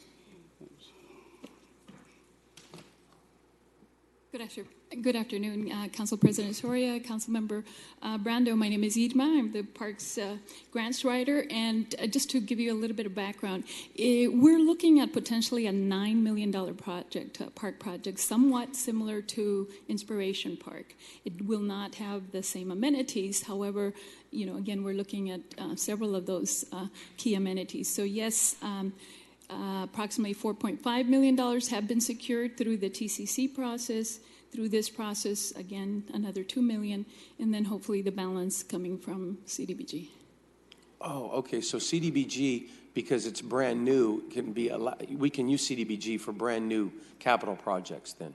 Correct, and because it is a low and moderate income area. Is that in the CDBG funding this upcoming year, or is it? Kelly Furtado's here. Kelly, do you mind coming up, please? What? Council member, to answer that question, it would be something that would have to go through the public review and citizen participation process as a new activity. So it would go through in a future year. It is not in the existing year or the one that is planned right now, the annual action plan that's out for public review. It is not included in past years or that one. Because we had a meeting on CDBG this last week, and I hadn't heard about this park in that conversation. So correct. This would be a future request. I guess my main concern is that we've located all of the separate different funding baskets that we're going to need to complete the project. So it's not like we're just starting something without a way of finishing, right? That's what I understand. I understand this application will help secure the kind of the second of the three legs. Okay. All right, cool. That's really was the bulk of my questions, make sure we had all of the funding, at least a pathway to all of the funding. So the TCC is going to be there for like 4.5 million of it or something like that. And has that been approved in the TCC program then? Okay, that's already been approved. Okay. And Councilmember, just to clarify, and Bruce and Laura, jump in if I'm wrong here, but 4.5 million is TCC, and then we have to put up our match. So we're proposing this grant opportunity to help come up with at least $2 million of that. So it's a great opportunity where we don't have to use general fund or any other source, and $2 million to help us achieve our $4.5 million match. And we get to use this and CDBG, I'm assuming, is our entire match, We are going to be exploring as many opportunities as possible to find that match, but yes, this $2 million helps lower, if you will, our $4.5 million contribution that we have to make to secure the TCC funds. Fantastic. Okay, sounds good. All right, thank you. Thank you. Councilmember Bredefeld. Yes, similarly, I have a question just in terms of building parks in the future. So you're applying for this grant for the $2 million, which is almost half of the $4.5 million of our contribution, which is great. And then the other 2.5 will be using CDBG money. Absolutely. Absolutely. So in terms of future parks and for future grants and using CDBG money in the future, are there other grants we can utilize to build more parks? I think there's other grants, but right now we're working with just CDBG. We do rely on a lot of with CDBG to work with us as well, but I'm sure there's other grants out there. Mm-hmm. And I was going to say Irma can probably speak to that a little bit more. And if you want to also showcase how much grants, Irma, that you've been able to bring into the city for other opportunities, that we'd appreciate that. Okay. Councilmember Bradfield. Yes, my job is specifically to be looking for additional grant opportunities, and we really go after them as soon as we can. I think because of the census tract data and job position or crime or stuff like that, everything helps. And the lack of green space throughout the city. So we're able to convince them a little bit more about the need for parks in our city. So yes, it will be my job to be looking for additional grants for other parts of the community. Do you know what might be out there? What kind of prospects, dollar-wise? Exists. Yes, there was the land and water conservation funds, for example. There was one process that just finished through the state. However, now there's one at the national level, and that's not due till October, November of this year. So some may be, a little long term. So in this time frame, we'll do our research to see where is the biggest need. I know that you have already approved the Parks Master Plan, so we'll be taking a closer look at that as well, and then hopefully meeting with you all to make that decision. Do you know how much money, though, that will potentially be out there to apply for? Do you have any sense of that? How many millions of dollars exists out there to apply for? Let me share this. I was on the board of the CPRS, California Parks and Recreation District 7, and as you may or may not know, coming up in June, there will be over $250 million that are coming to for the state of California to vote on that bond package. And if that passes, then Fresno has a very, very strong possibility of getting a lot of that funding. Yeah. Okay, so, explain that to me, though. You're saying the state is, voters are voting on that? Yes, it will be placed on the ballot in June. In June? Yes. Okay. And it's for $250 million that would be available statewide for communities to apply for money. For park purposes, yes, and even water improvements for that matter. But some of those funds would actually be per capita, so every city in the state of California will get some of those funds. However, again, my job is to go after the bigger bucks, and yes, there will be a competitive process. And as a city manager mentioned, I think to date we might have $35 million since the past 10 years that I've been employed with the city. So I think we have a good chance of getting some of that. Great, thank you. Thank you. Okay, and that's coming. Do you know what that's called? Do you know, Esmeralda, do you know what that's called that's going on the ballot? Well, it's a parks bond bond that is going to be on the ballot and will provide opportunities for communities like the city of Fresno. And what's actually neat about that bond, it will actually allow some of the monies to go for O&M, which is one of the biggest challenges that we have here in the city of Fresno. That's correct. It will. I will be passing out some additional information to you, but it will be under Prop 68. Okay. And what about the CDBG monies? Do you know how much is available? I know that's year by year for parks, building parks. I know we may be using that for the other $2.5 million. So, council member, each year the city is allocated based on a formula. So once HUD announces the allocations, we know that each year. It depends, but I would estimate about $6 million each year in CDBG has been the trend. And then we allocate that appropriately to the different nonprofit communities, our administration of the program, and then our own internal and city-performed projects Typically, parks in the last couple of years, I would say an average has been around $1 million. For has parks? been for parks and another $1 million for public works.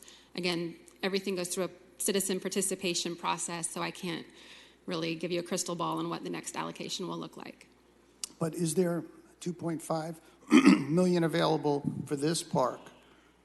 If we get this grant, we got to come up with 4.5. So again, once HUD announces their allocation, We'll we use it know for what the that. dollar amount is, and then we work with the administration to figure out how that gets allocated throughout the city.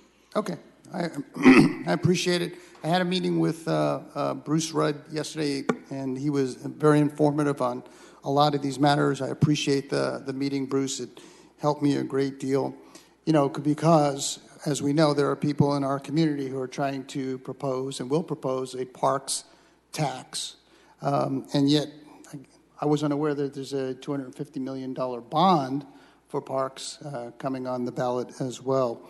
And so I'm fully supportive of this.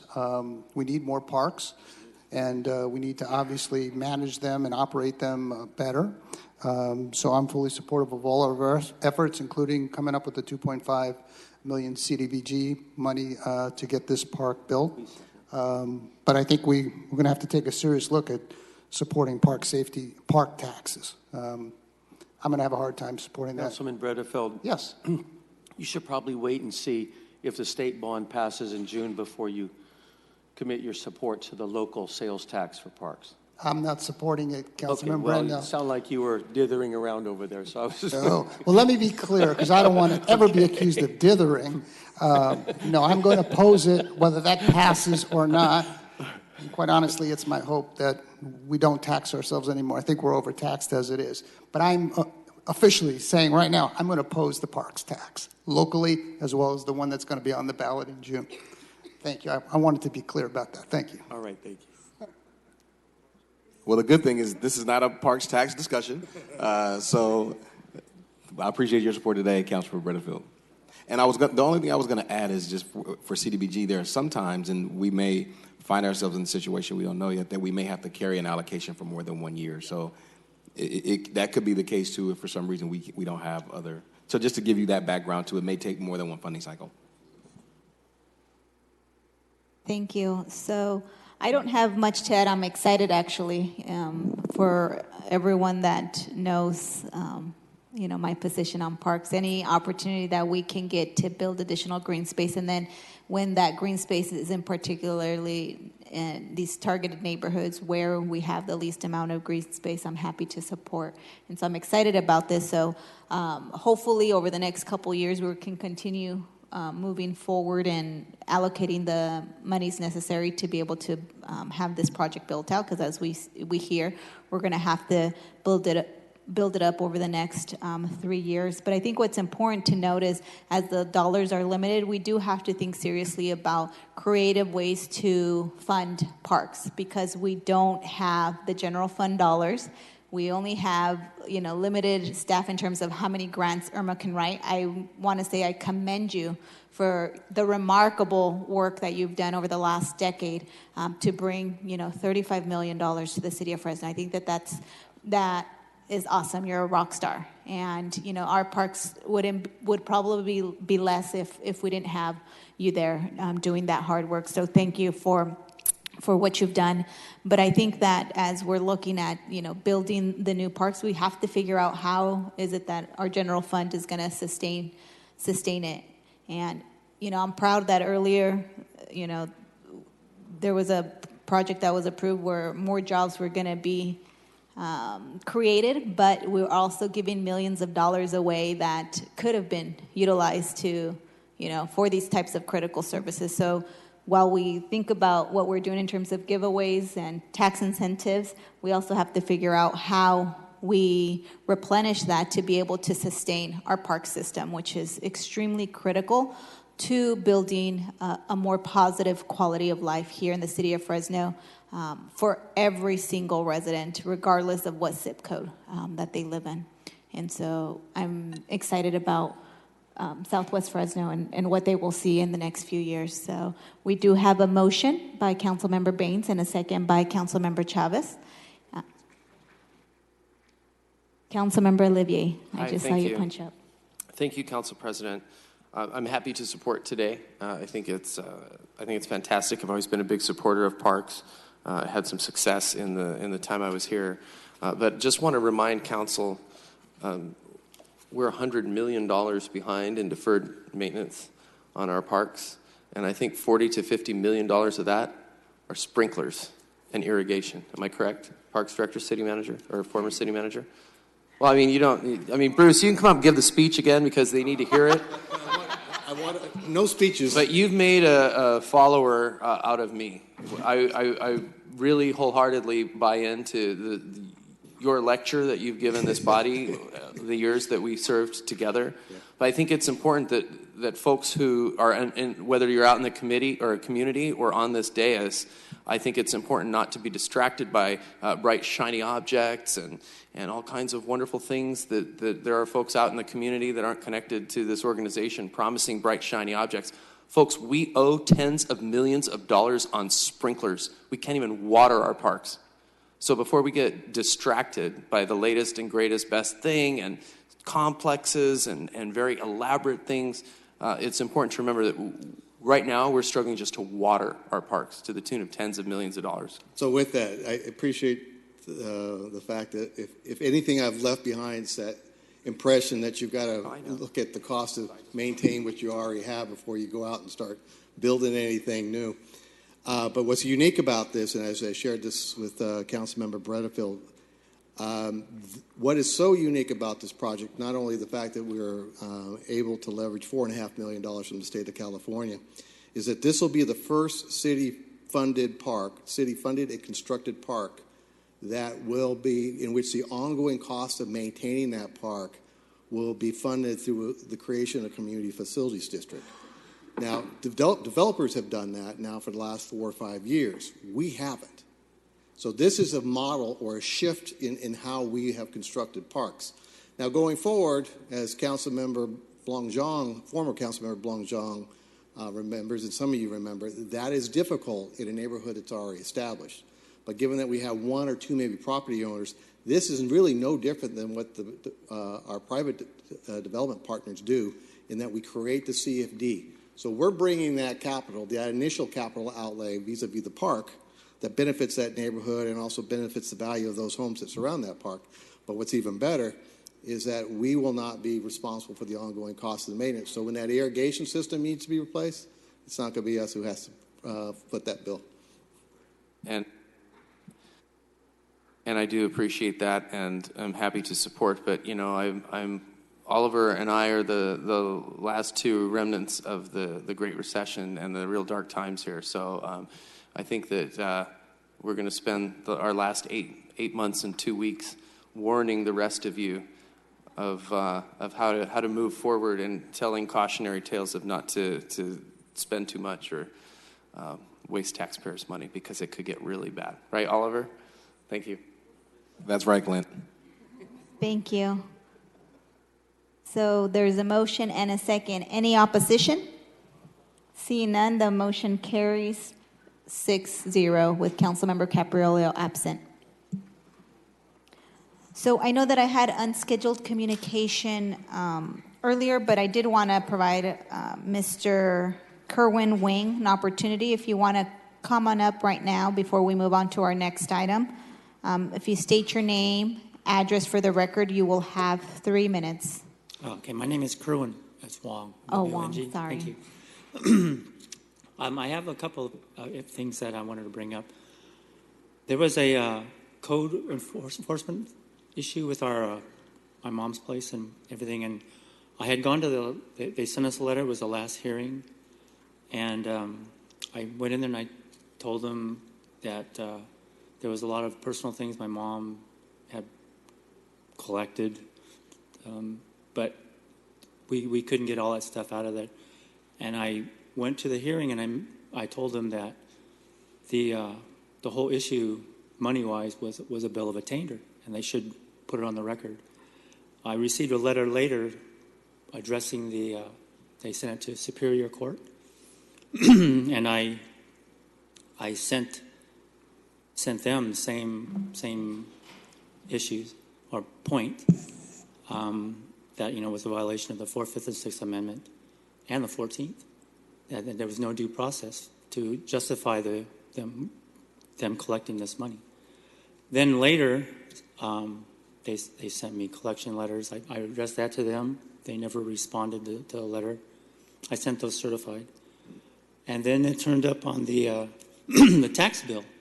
And I'd like to have it addressed. The lady I talked to, they gave me a number to call. Olga, I believe her name was. And she didn't understand what anything was about. She said she couldn't do anything and said I'd have to address the city attorney, which I didn't really know who it was. I see him sitting there. So that was one issue, and to make it short. And then I have some parking tickets that they've been issuing to us for cars we have in the front of the house. And one car has been broke down, and I put it on non-op so I could attend to it and fix it. It had a broken axle or, differential. I finally got a differential. I've been talking to this guy in Santa Cruz. Finally got over to go pick it up, put it in, but then I find out that all the non-op issues and everything have been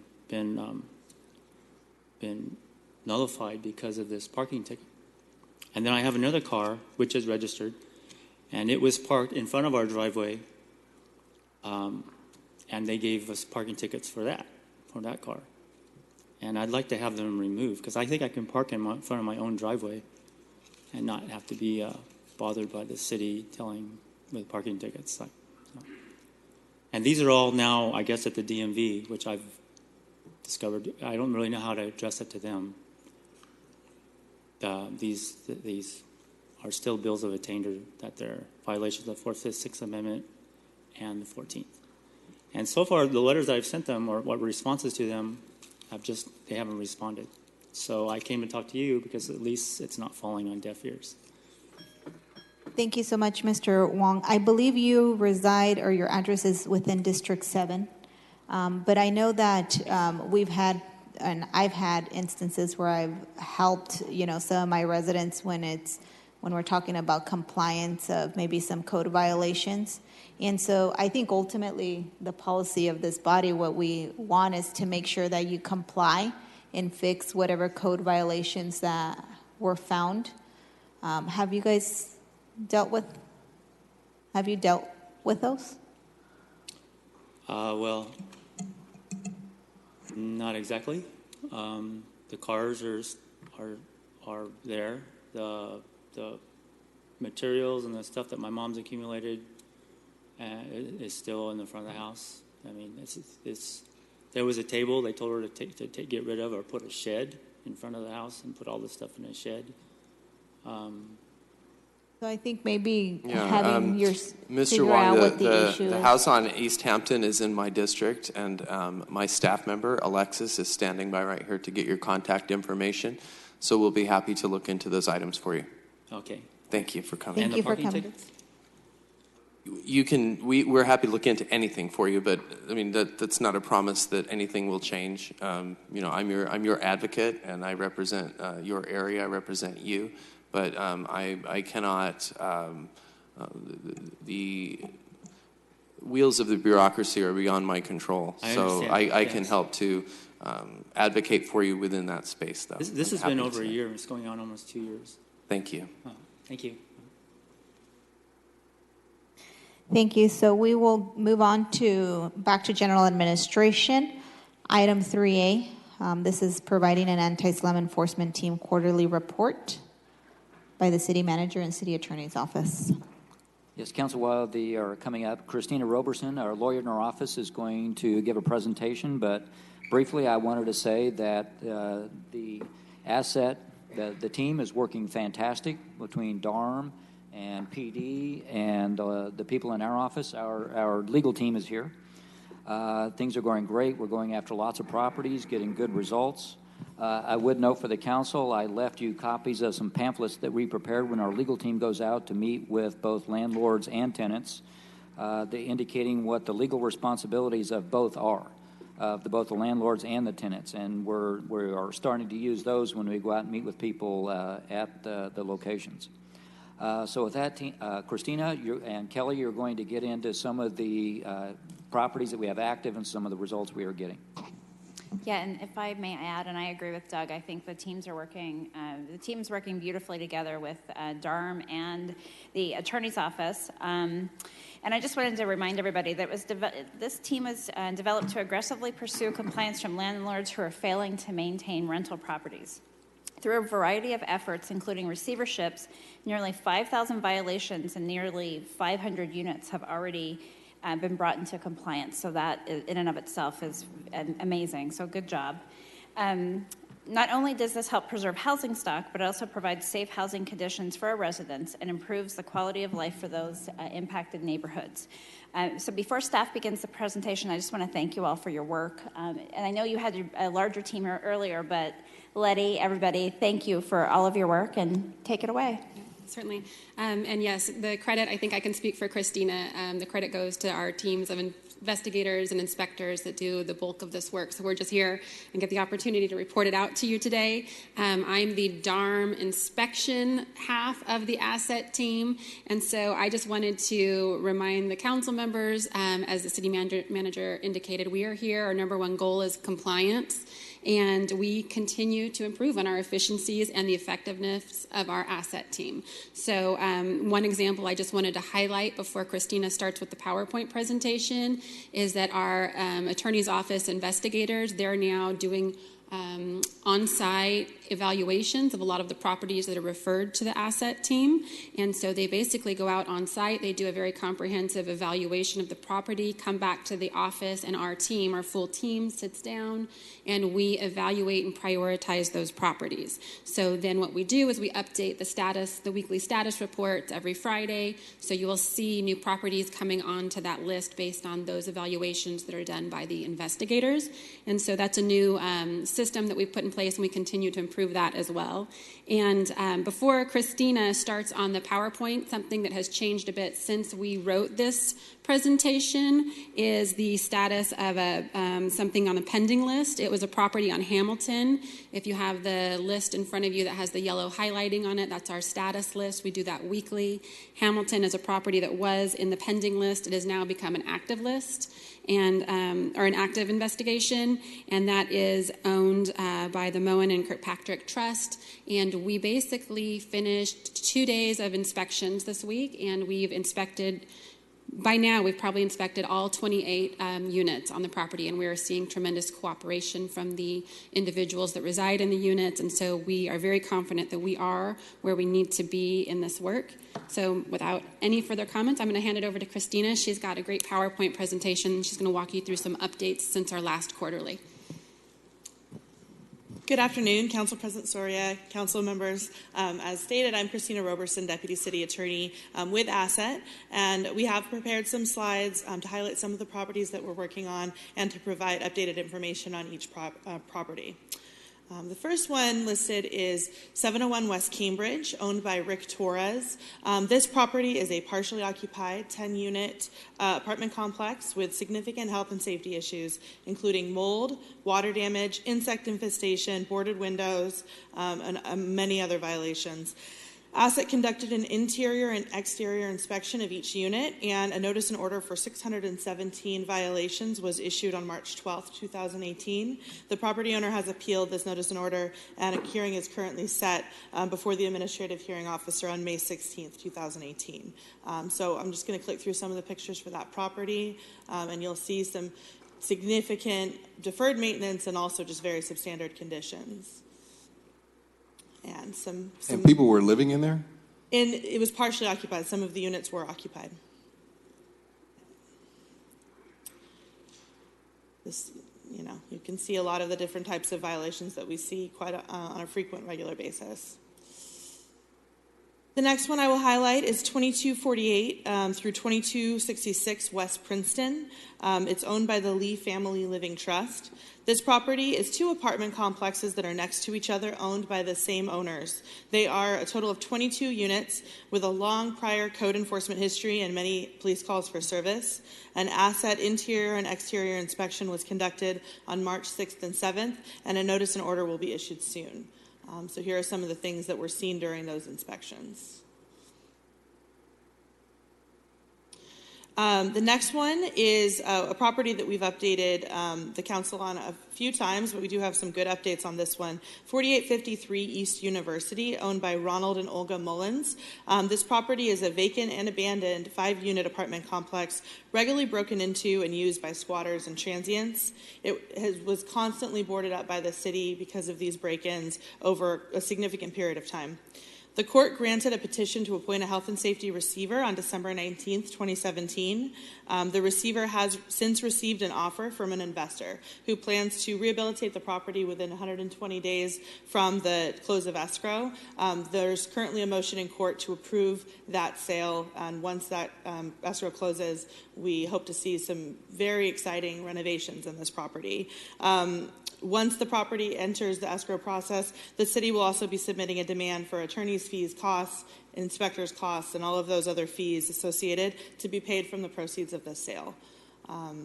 So here's just a few of the pictures from this property over the course of our inspections. The next property highlighted is 1203 West Simpson. This is owned by Malcolm and Judy Powers. It's a partially occupied 14-unit apartment complex. Asset has completed inspections of all units and the exterior of this apartment complex. These inspections similarly revealed significant substandard conditions and health and safety issues. After the notice and order in this case was issued, the property owner has hired a property management company to oversee the property and its rehabilitation, and the parties are in the process of, and actually very close to, entering into a settlement agreement to include major renovation, the correction of all violations, and the payment of the city's hard costs. These are some of the pictures from the initial inspections on the property.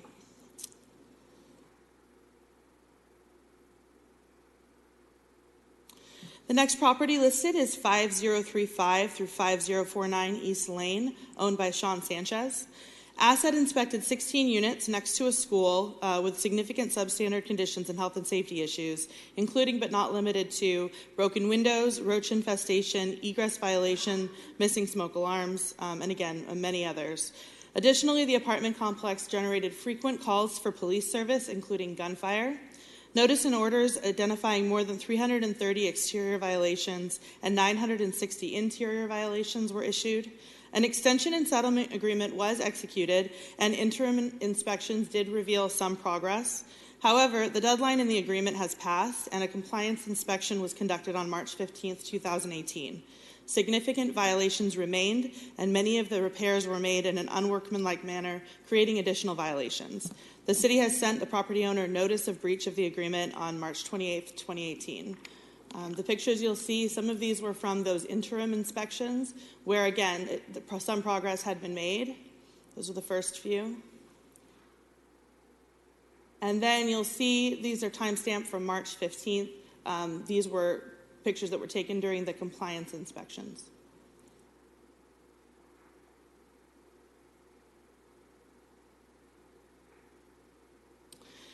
The next property. So if they're in a, I have a question too. Go ahead and then I'll. Okay. ask Christina, after. on that one, before we pass that one, because this one, this particular thing's been looked at a couple times. So what's the next step? Is this go towards one of those receivership situations, or how long until this one gets addressed at the next level? At this point, I believe based upon the fact that the notice of breach was just sent, I think that the city is evaluating the next steps. I do believe that additional inspections are needed in order to determine the depth of the remaining violations. But from the initial inspection that was completed on March 15th, a number of significant violations remain. So it's hard to say at this point what that next step will be. So there's been some progress, but not enough to really change the paradigm on that piece of property yet, right? It's still significantly impacted with problems. Yes, and the agreement that was signed was an agreement that was negotiated by the parties with attorneys, and that agreement called for the complete rehabilitation of the property and the clearance of all violations, and that deadline was not met. Is this the first time that we've got into an agreement with a party and then they kind of, for whatever reason, I won't say they blew off the deadline, but the deadline's passed? And it's hard to say if it's the first time that that's occurred. Based on the amount of violations, it's a significant deadline that passed. But we do have, I actually have another property to discuss where the deadlines were met, the property was fully rehabilitated, and I was going to talk about that at the end as one of our successes. Yeah, Council, I will say that typically when we enter into a formal agreement, we usually get compliance.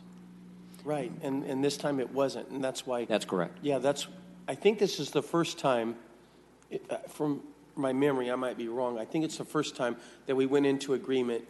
Usually when the other party wants to go in agreement, they're pledging, hey, we take it easy on us, we're going to fix it, we promise, watch us, we're going to meet timelines and so forth.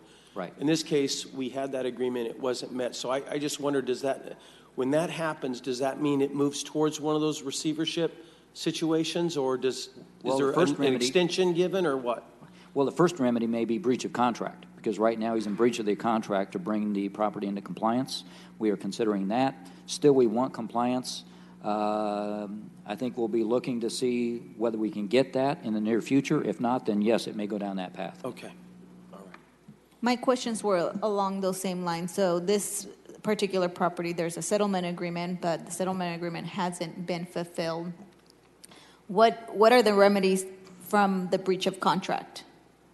Well, breach of contract to cover our attorney's fees, and then potentially injunctive relief for a court to order the work to be done, and then if it's not, then possibly then a receivership. So, and then you said in the immediate future, you talked about doing, or I guess going to the second step. What does that mean in terms of a time frame? I just feel like if the person had made an agreement, right, and they had said, I don't even know why he couldn't come back to the city and said, hey, I'm still working on it, give me additional time. That should lie on the responsibility of the property owner, because they gave the word and we decided we'll give you a little bit more, wiggle room or whatnot. And I know that we want to get compliance. I think that's, our goal, but what do we do in this scenario? Kelly or that Christina, people know that we're serious about what we're trying to accomplish. do you have any additional information on the status now and any communications with Mr. Sanchez on the prospects of bringing compliance soon? No. As I stated, there was a notice of breach sent to his attorney on March 28th. That notice of breach gave him actually until tomorrow, April 6th, to come into compliance.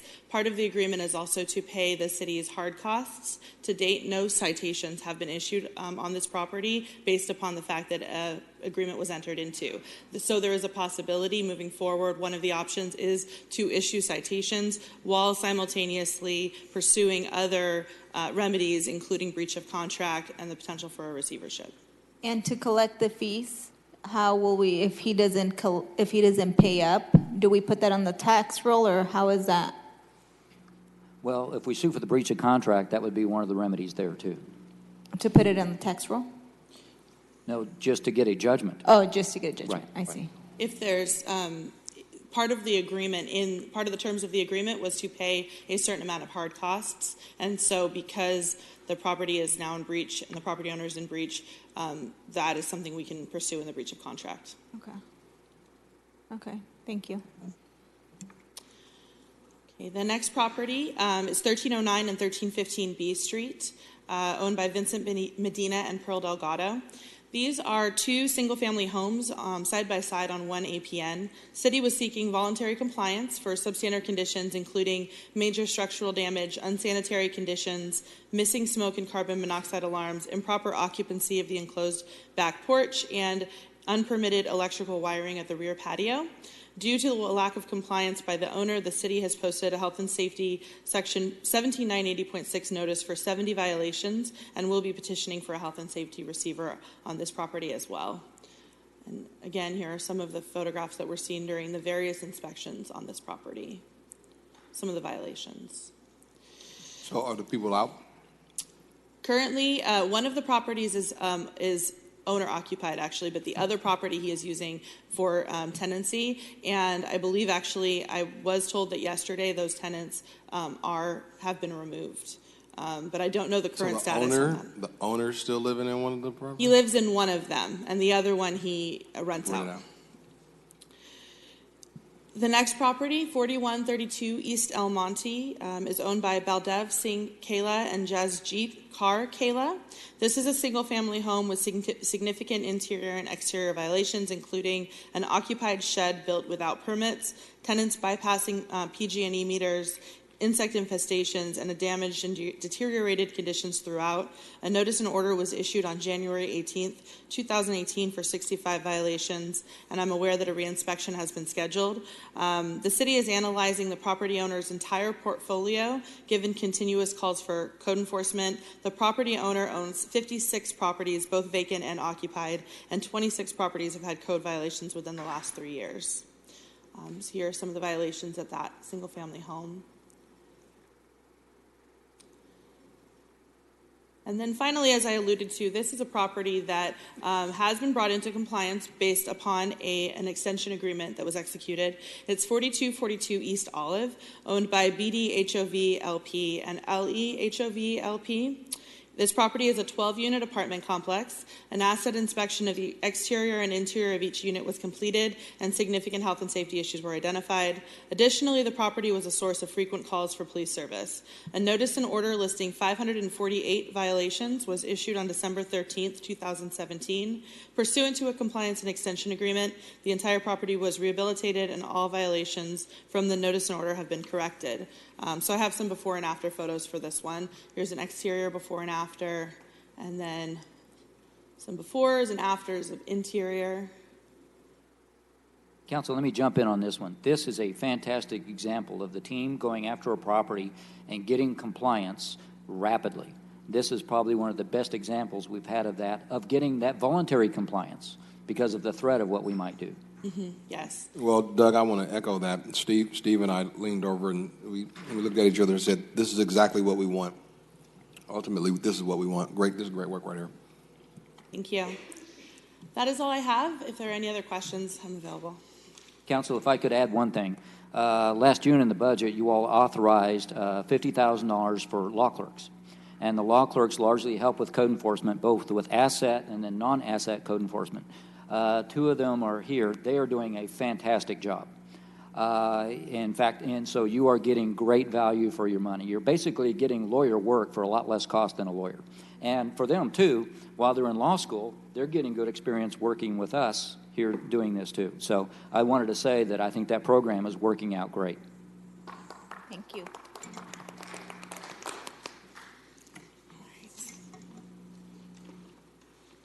Thank you. Doug, do you feel that you brought that up? Is everything pretty equally matched, the number of properties that need to be looked at with the number of attorneys and inspectors? Is everything kind of in balance now? Yes, I think we have a good balance of both the staff side, the code enforcement side, and our office. I think we are getting a lot done. I mean, we have a limitless supply of potential opportunity to improve the community out there. And yes, if we all had more resources available, we could get more done. But I think we're getting a reasonable amount done. Hopefully, what we will do is leverage our efforts. The word gets out of what can happen if a property owner doesn't take care of the property, and we will get more voluntary compliance. I think that's the best situation. Perfect. And I stepped out for a second, but on this last picture, which I believe is the result of the great work that you guys are doing. So was this unit occupied or vacant at the time when you guys determined the code violations? At the time that the inspections were completed, it was partially occupied and partially unoccupied. So some of the units had been, there was nobody living there.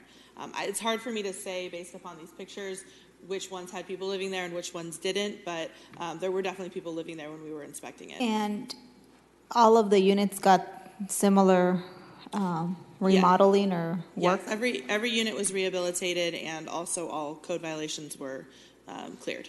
Okay. And so for the people that were there, because there were some tenants, right? Yes. Were they allowed to remain there, or did their rent?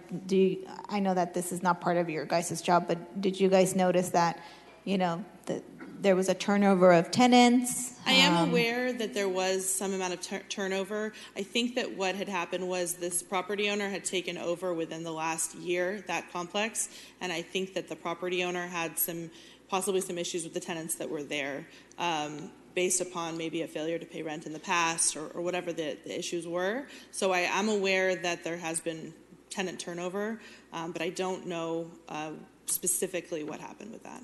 Okay, thank you. Seems like the screen is clear. Appreciate your guys' report. Thank you. Yeah. Next, we'll move on to the next item, item 3B. Approve a cooperative agreement with the County of Fresno for the Orange Avenue overlay between California and Jensen Avenues for an estimated contribution in the amount of $632,424. Good afternoon, Council. My name is Randall Morrison, Assistant Director of the Public Works Department. The item you have before you is regarding the Orange Avenue overlay project from California to Jensen Avenues. Staff recommends approval of the cooperative agreement with the County of Fresno. For the project, the agreement establishes the cost share for this joint project and lays out the cost moving forward. The project is, the scope includes a 2/10 grind and overlay to the asphalt pavement out there, and also includes some localized repair. It also includes upgrading the ADA pedestrian ramps in the area. And so staff recommends approval of this agreement to move the project forward. We're hoping to have the project ready and in front of council for a construction award later this summer. Thanks. I'll be available if you have any questions. Thank you. We'll go out to the public. Is there anyone from the public who wishes to comment on this item? Seeing none. Councilmember Chavez? So moved. I'll second. Councilmember Chavez makes a motion. I'll second that. Any opposition? Seeing none. Motion passes 5-0 with Councilmember Bredefeld and Councilmember Capriola absent. Next item is item 3C, resolution adopting a list of proposed public work projects to be submitted for this SB1 road maintenance and rehabilitation account funds for the City of Fresno fiscal year 2019 Public Works. Good afternoon, Council. I'm Scott Mosier, Public Works Director. And this item is coming before you because the state has adopted requirements for SB1 funds, wherein cities and counties need to adopt a list of projects for the following fiscal year by resolution. These dollars are ones that would come to us on a formula basis, so they are not competitive projects, but rather it is up to the city to decide how these dollars are spent, consistent with the SB1 guidelines. The list of projects before you is consistent with a 5-year list that the council reviewed back in October of last year.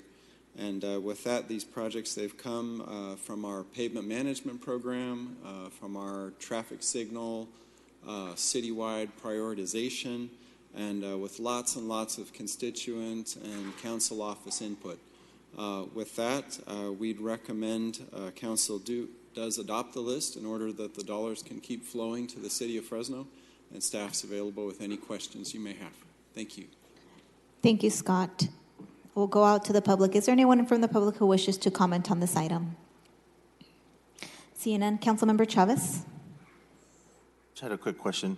I know that this will be some paid for with SB1 funding, but as you know, there's a petition right now to repeal SB1. What happens to the projects should that repeal be successful? Should the repeal be successful, our understanding is that the SB1 dollars collected up to the time of the election in November would still go toward projects from those cities and counties. After that date, the gas tax and the increased vehicle license fee would not be collected. So in essence, this would become one-time money. And with that, this list of projects would largely remain intact. We do not yet have a revenue projection for the following year of only from July 1 up to that November election date.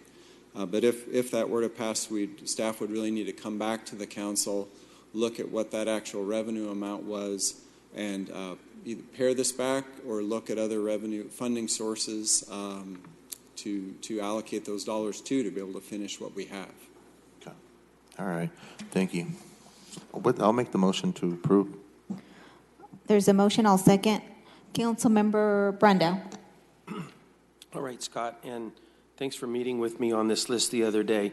A couple questions that I had for you there that I thought that told you I'd still ask publicly. So this is we're working off of a 5-year plan of streets that need to be either redone, resurfaced in the city of Fresno, right? So this is attacking a chunk of a bigger list, right?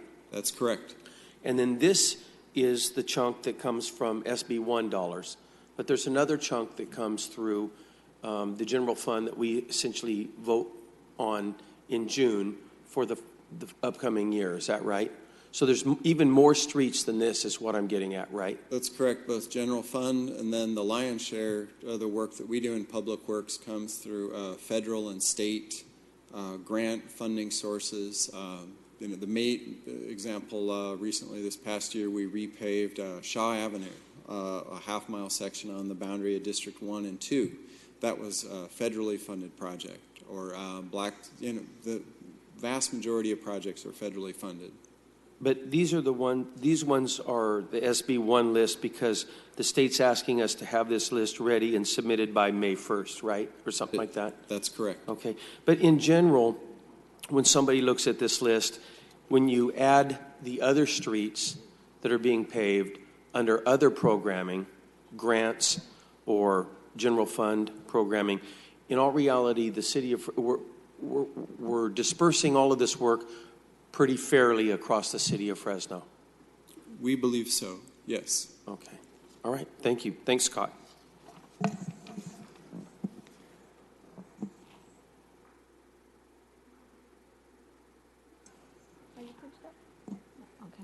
Perfect. So the screen is clear. I also just want to make some brief comments and maybe a couple questions.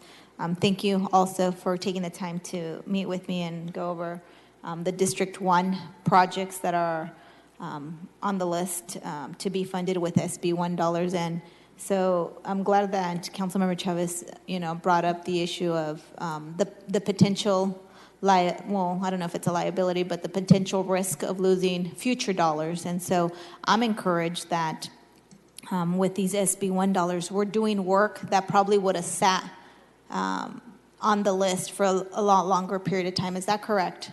Absolutely. So it would have taken us a lot longer to get through these types of projects. So I'm excited about what SB1 is providing for the city of Fresno. If you can remind us again, what is that number of deferred maintenance that we have for our roads and streets? It's a pretty large number, right? Yes, it is. Our last formal assessment of that was back in 2016, and that amount was $250 million, so $250 million in the city of Fresno. Wow, so that is a fairly large number, but again, I believe that I'm encouraged by the numbers that we see today, that we're able to allocate these future projects.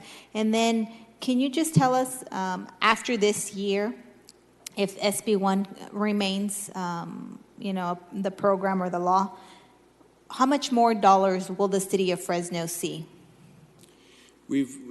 As staff, we've reviewed the projections from the League of Cities, and again, this is $8.7 million for our next fiscal year, 18-19, and that's not even really the full amount of SB1 coming in, because the vehicle license fee is not yet fully realized.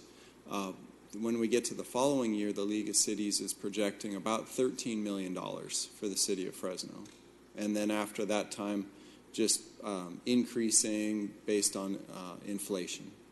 Great. So we will see a tremendous amount of benefit if SB1 continues to remain law. I'm excited about future projects, too, that we can fund through the additional $13 million. So I just want folks to hear the benefits, really, that comes from that, and I hope that they can continue supporting the dollars that are coming into our city so that the residents get the benefits of driving in smoother streets, having their sidewalks repaired, and all those other amenities that we get from these infrastructure improvements. I want to thank you for your guys' work on that. And we'll go ahead and take a vote. So there is a motion, and I second.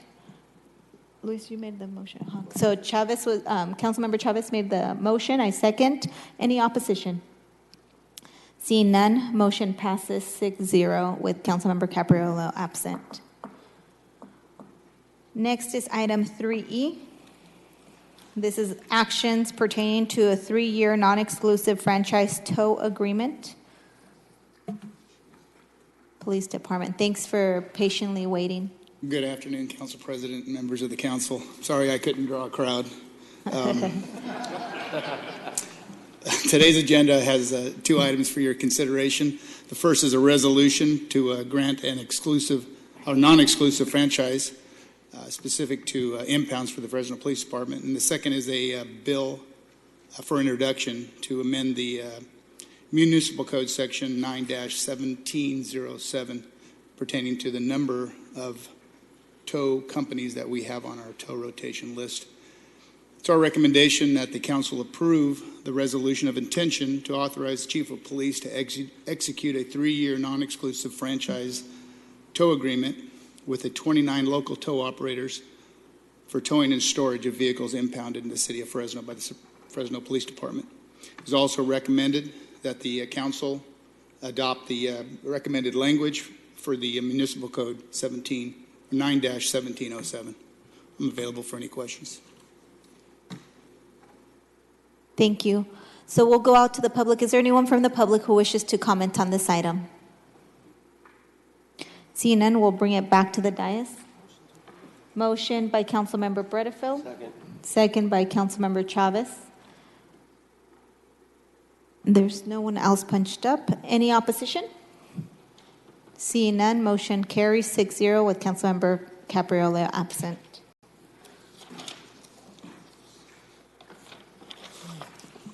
We have item number 4, City Council.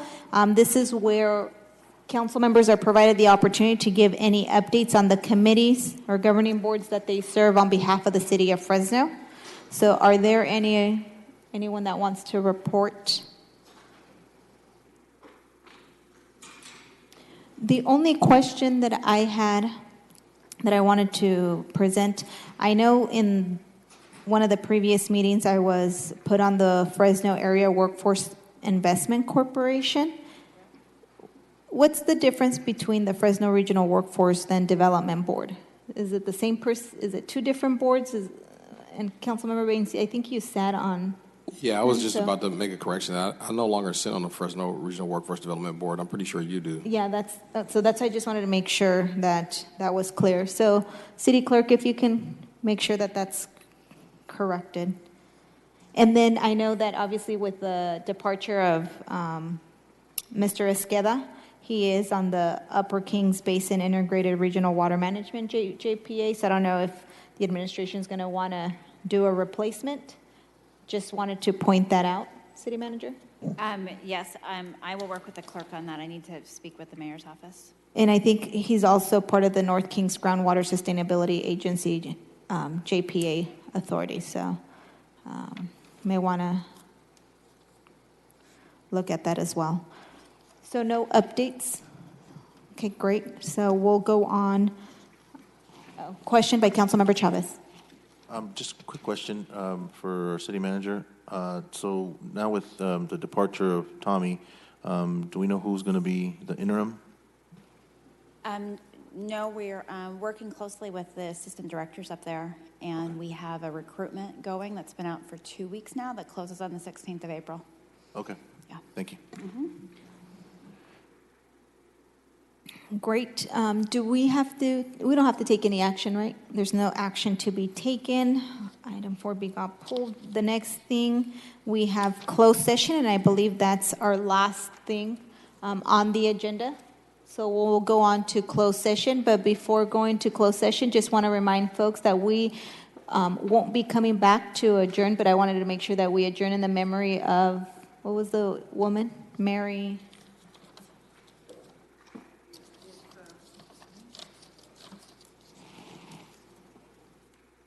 The name is Mary Alfiras. Perfect. So we will be adjourning in her memory. City Attorney? Yes, in closed session, we have existing litigation, BDHOV LP versus City of Fresno. And then also evaluations for the city attorney and city clerk and labor negotiations for city attorney and city clerk. We're actually going to postpone that until Councilmember Capriolio returns. So we'll Correct. be So putting that back on the agenda. So we won't be discussing that. Just the litigation then. Yes. Thank you. Thank you.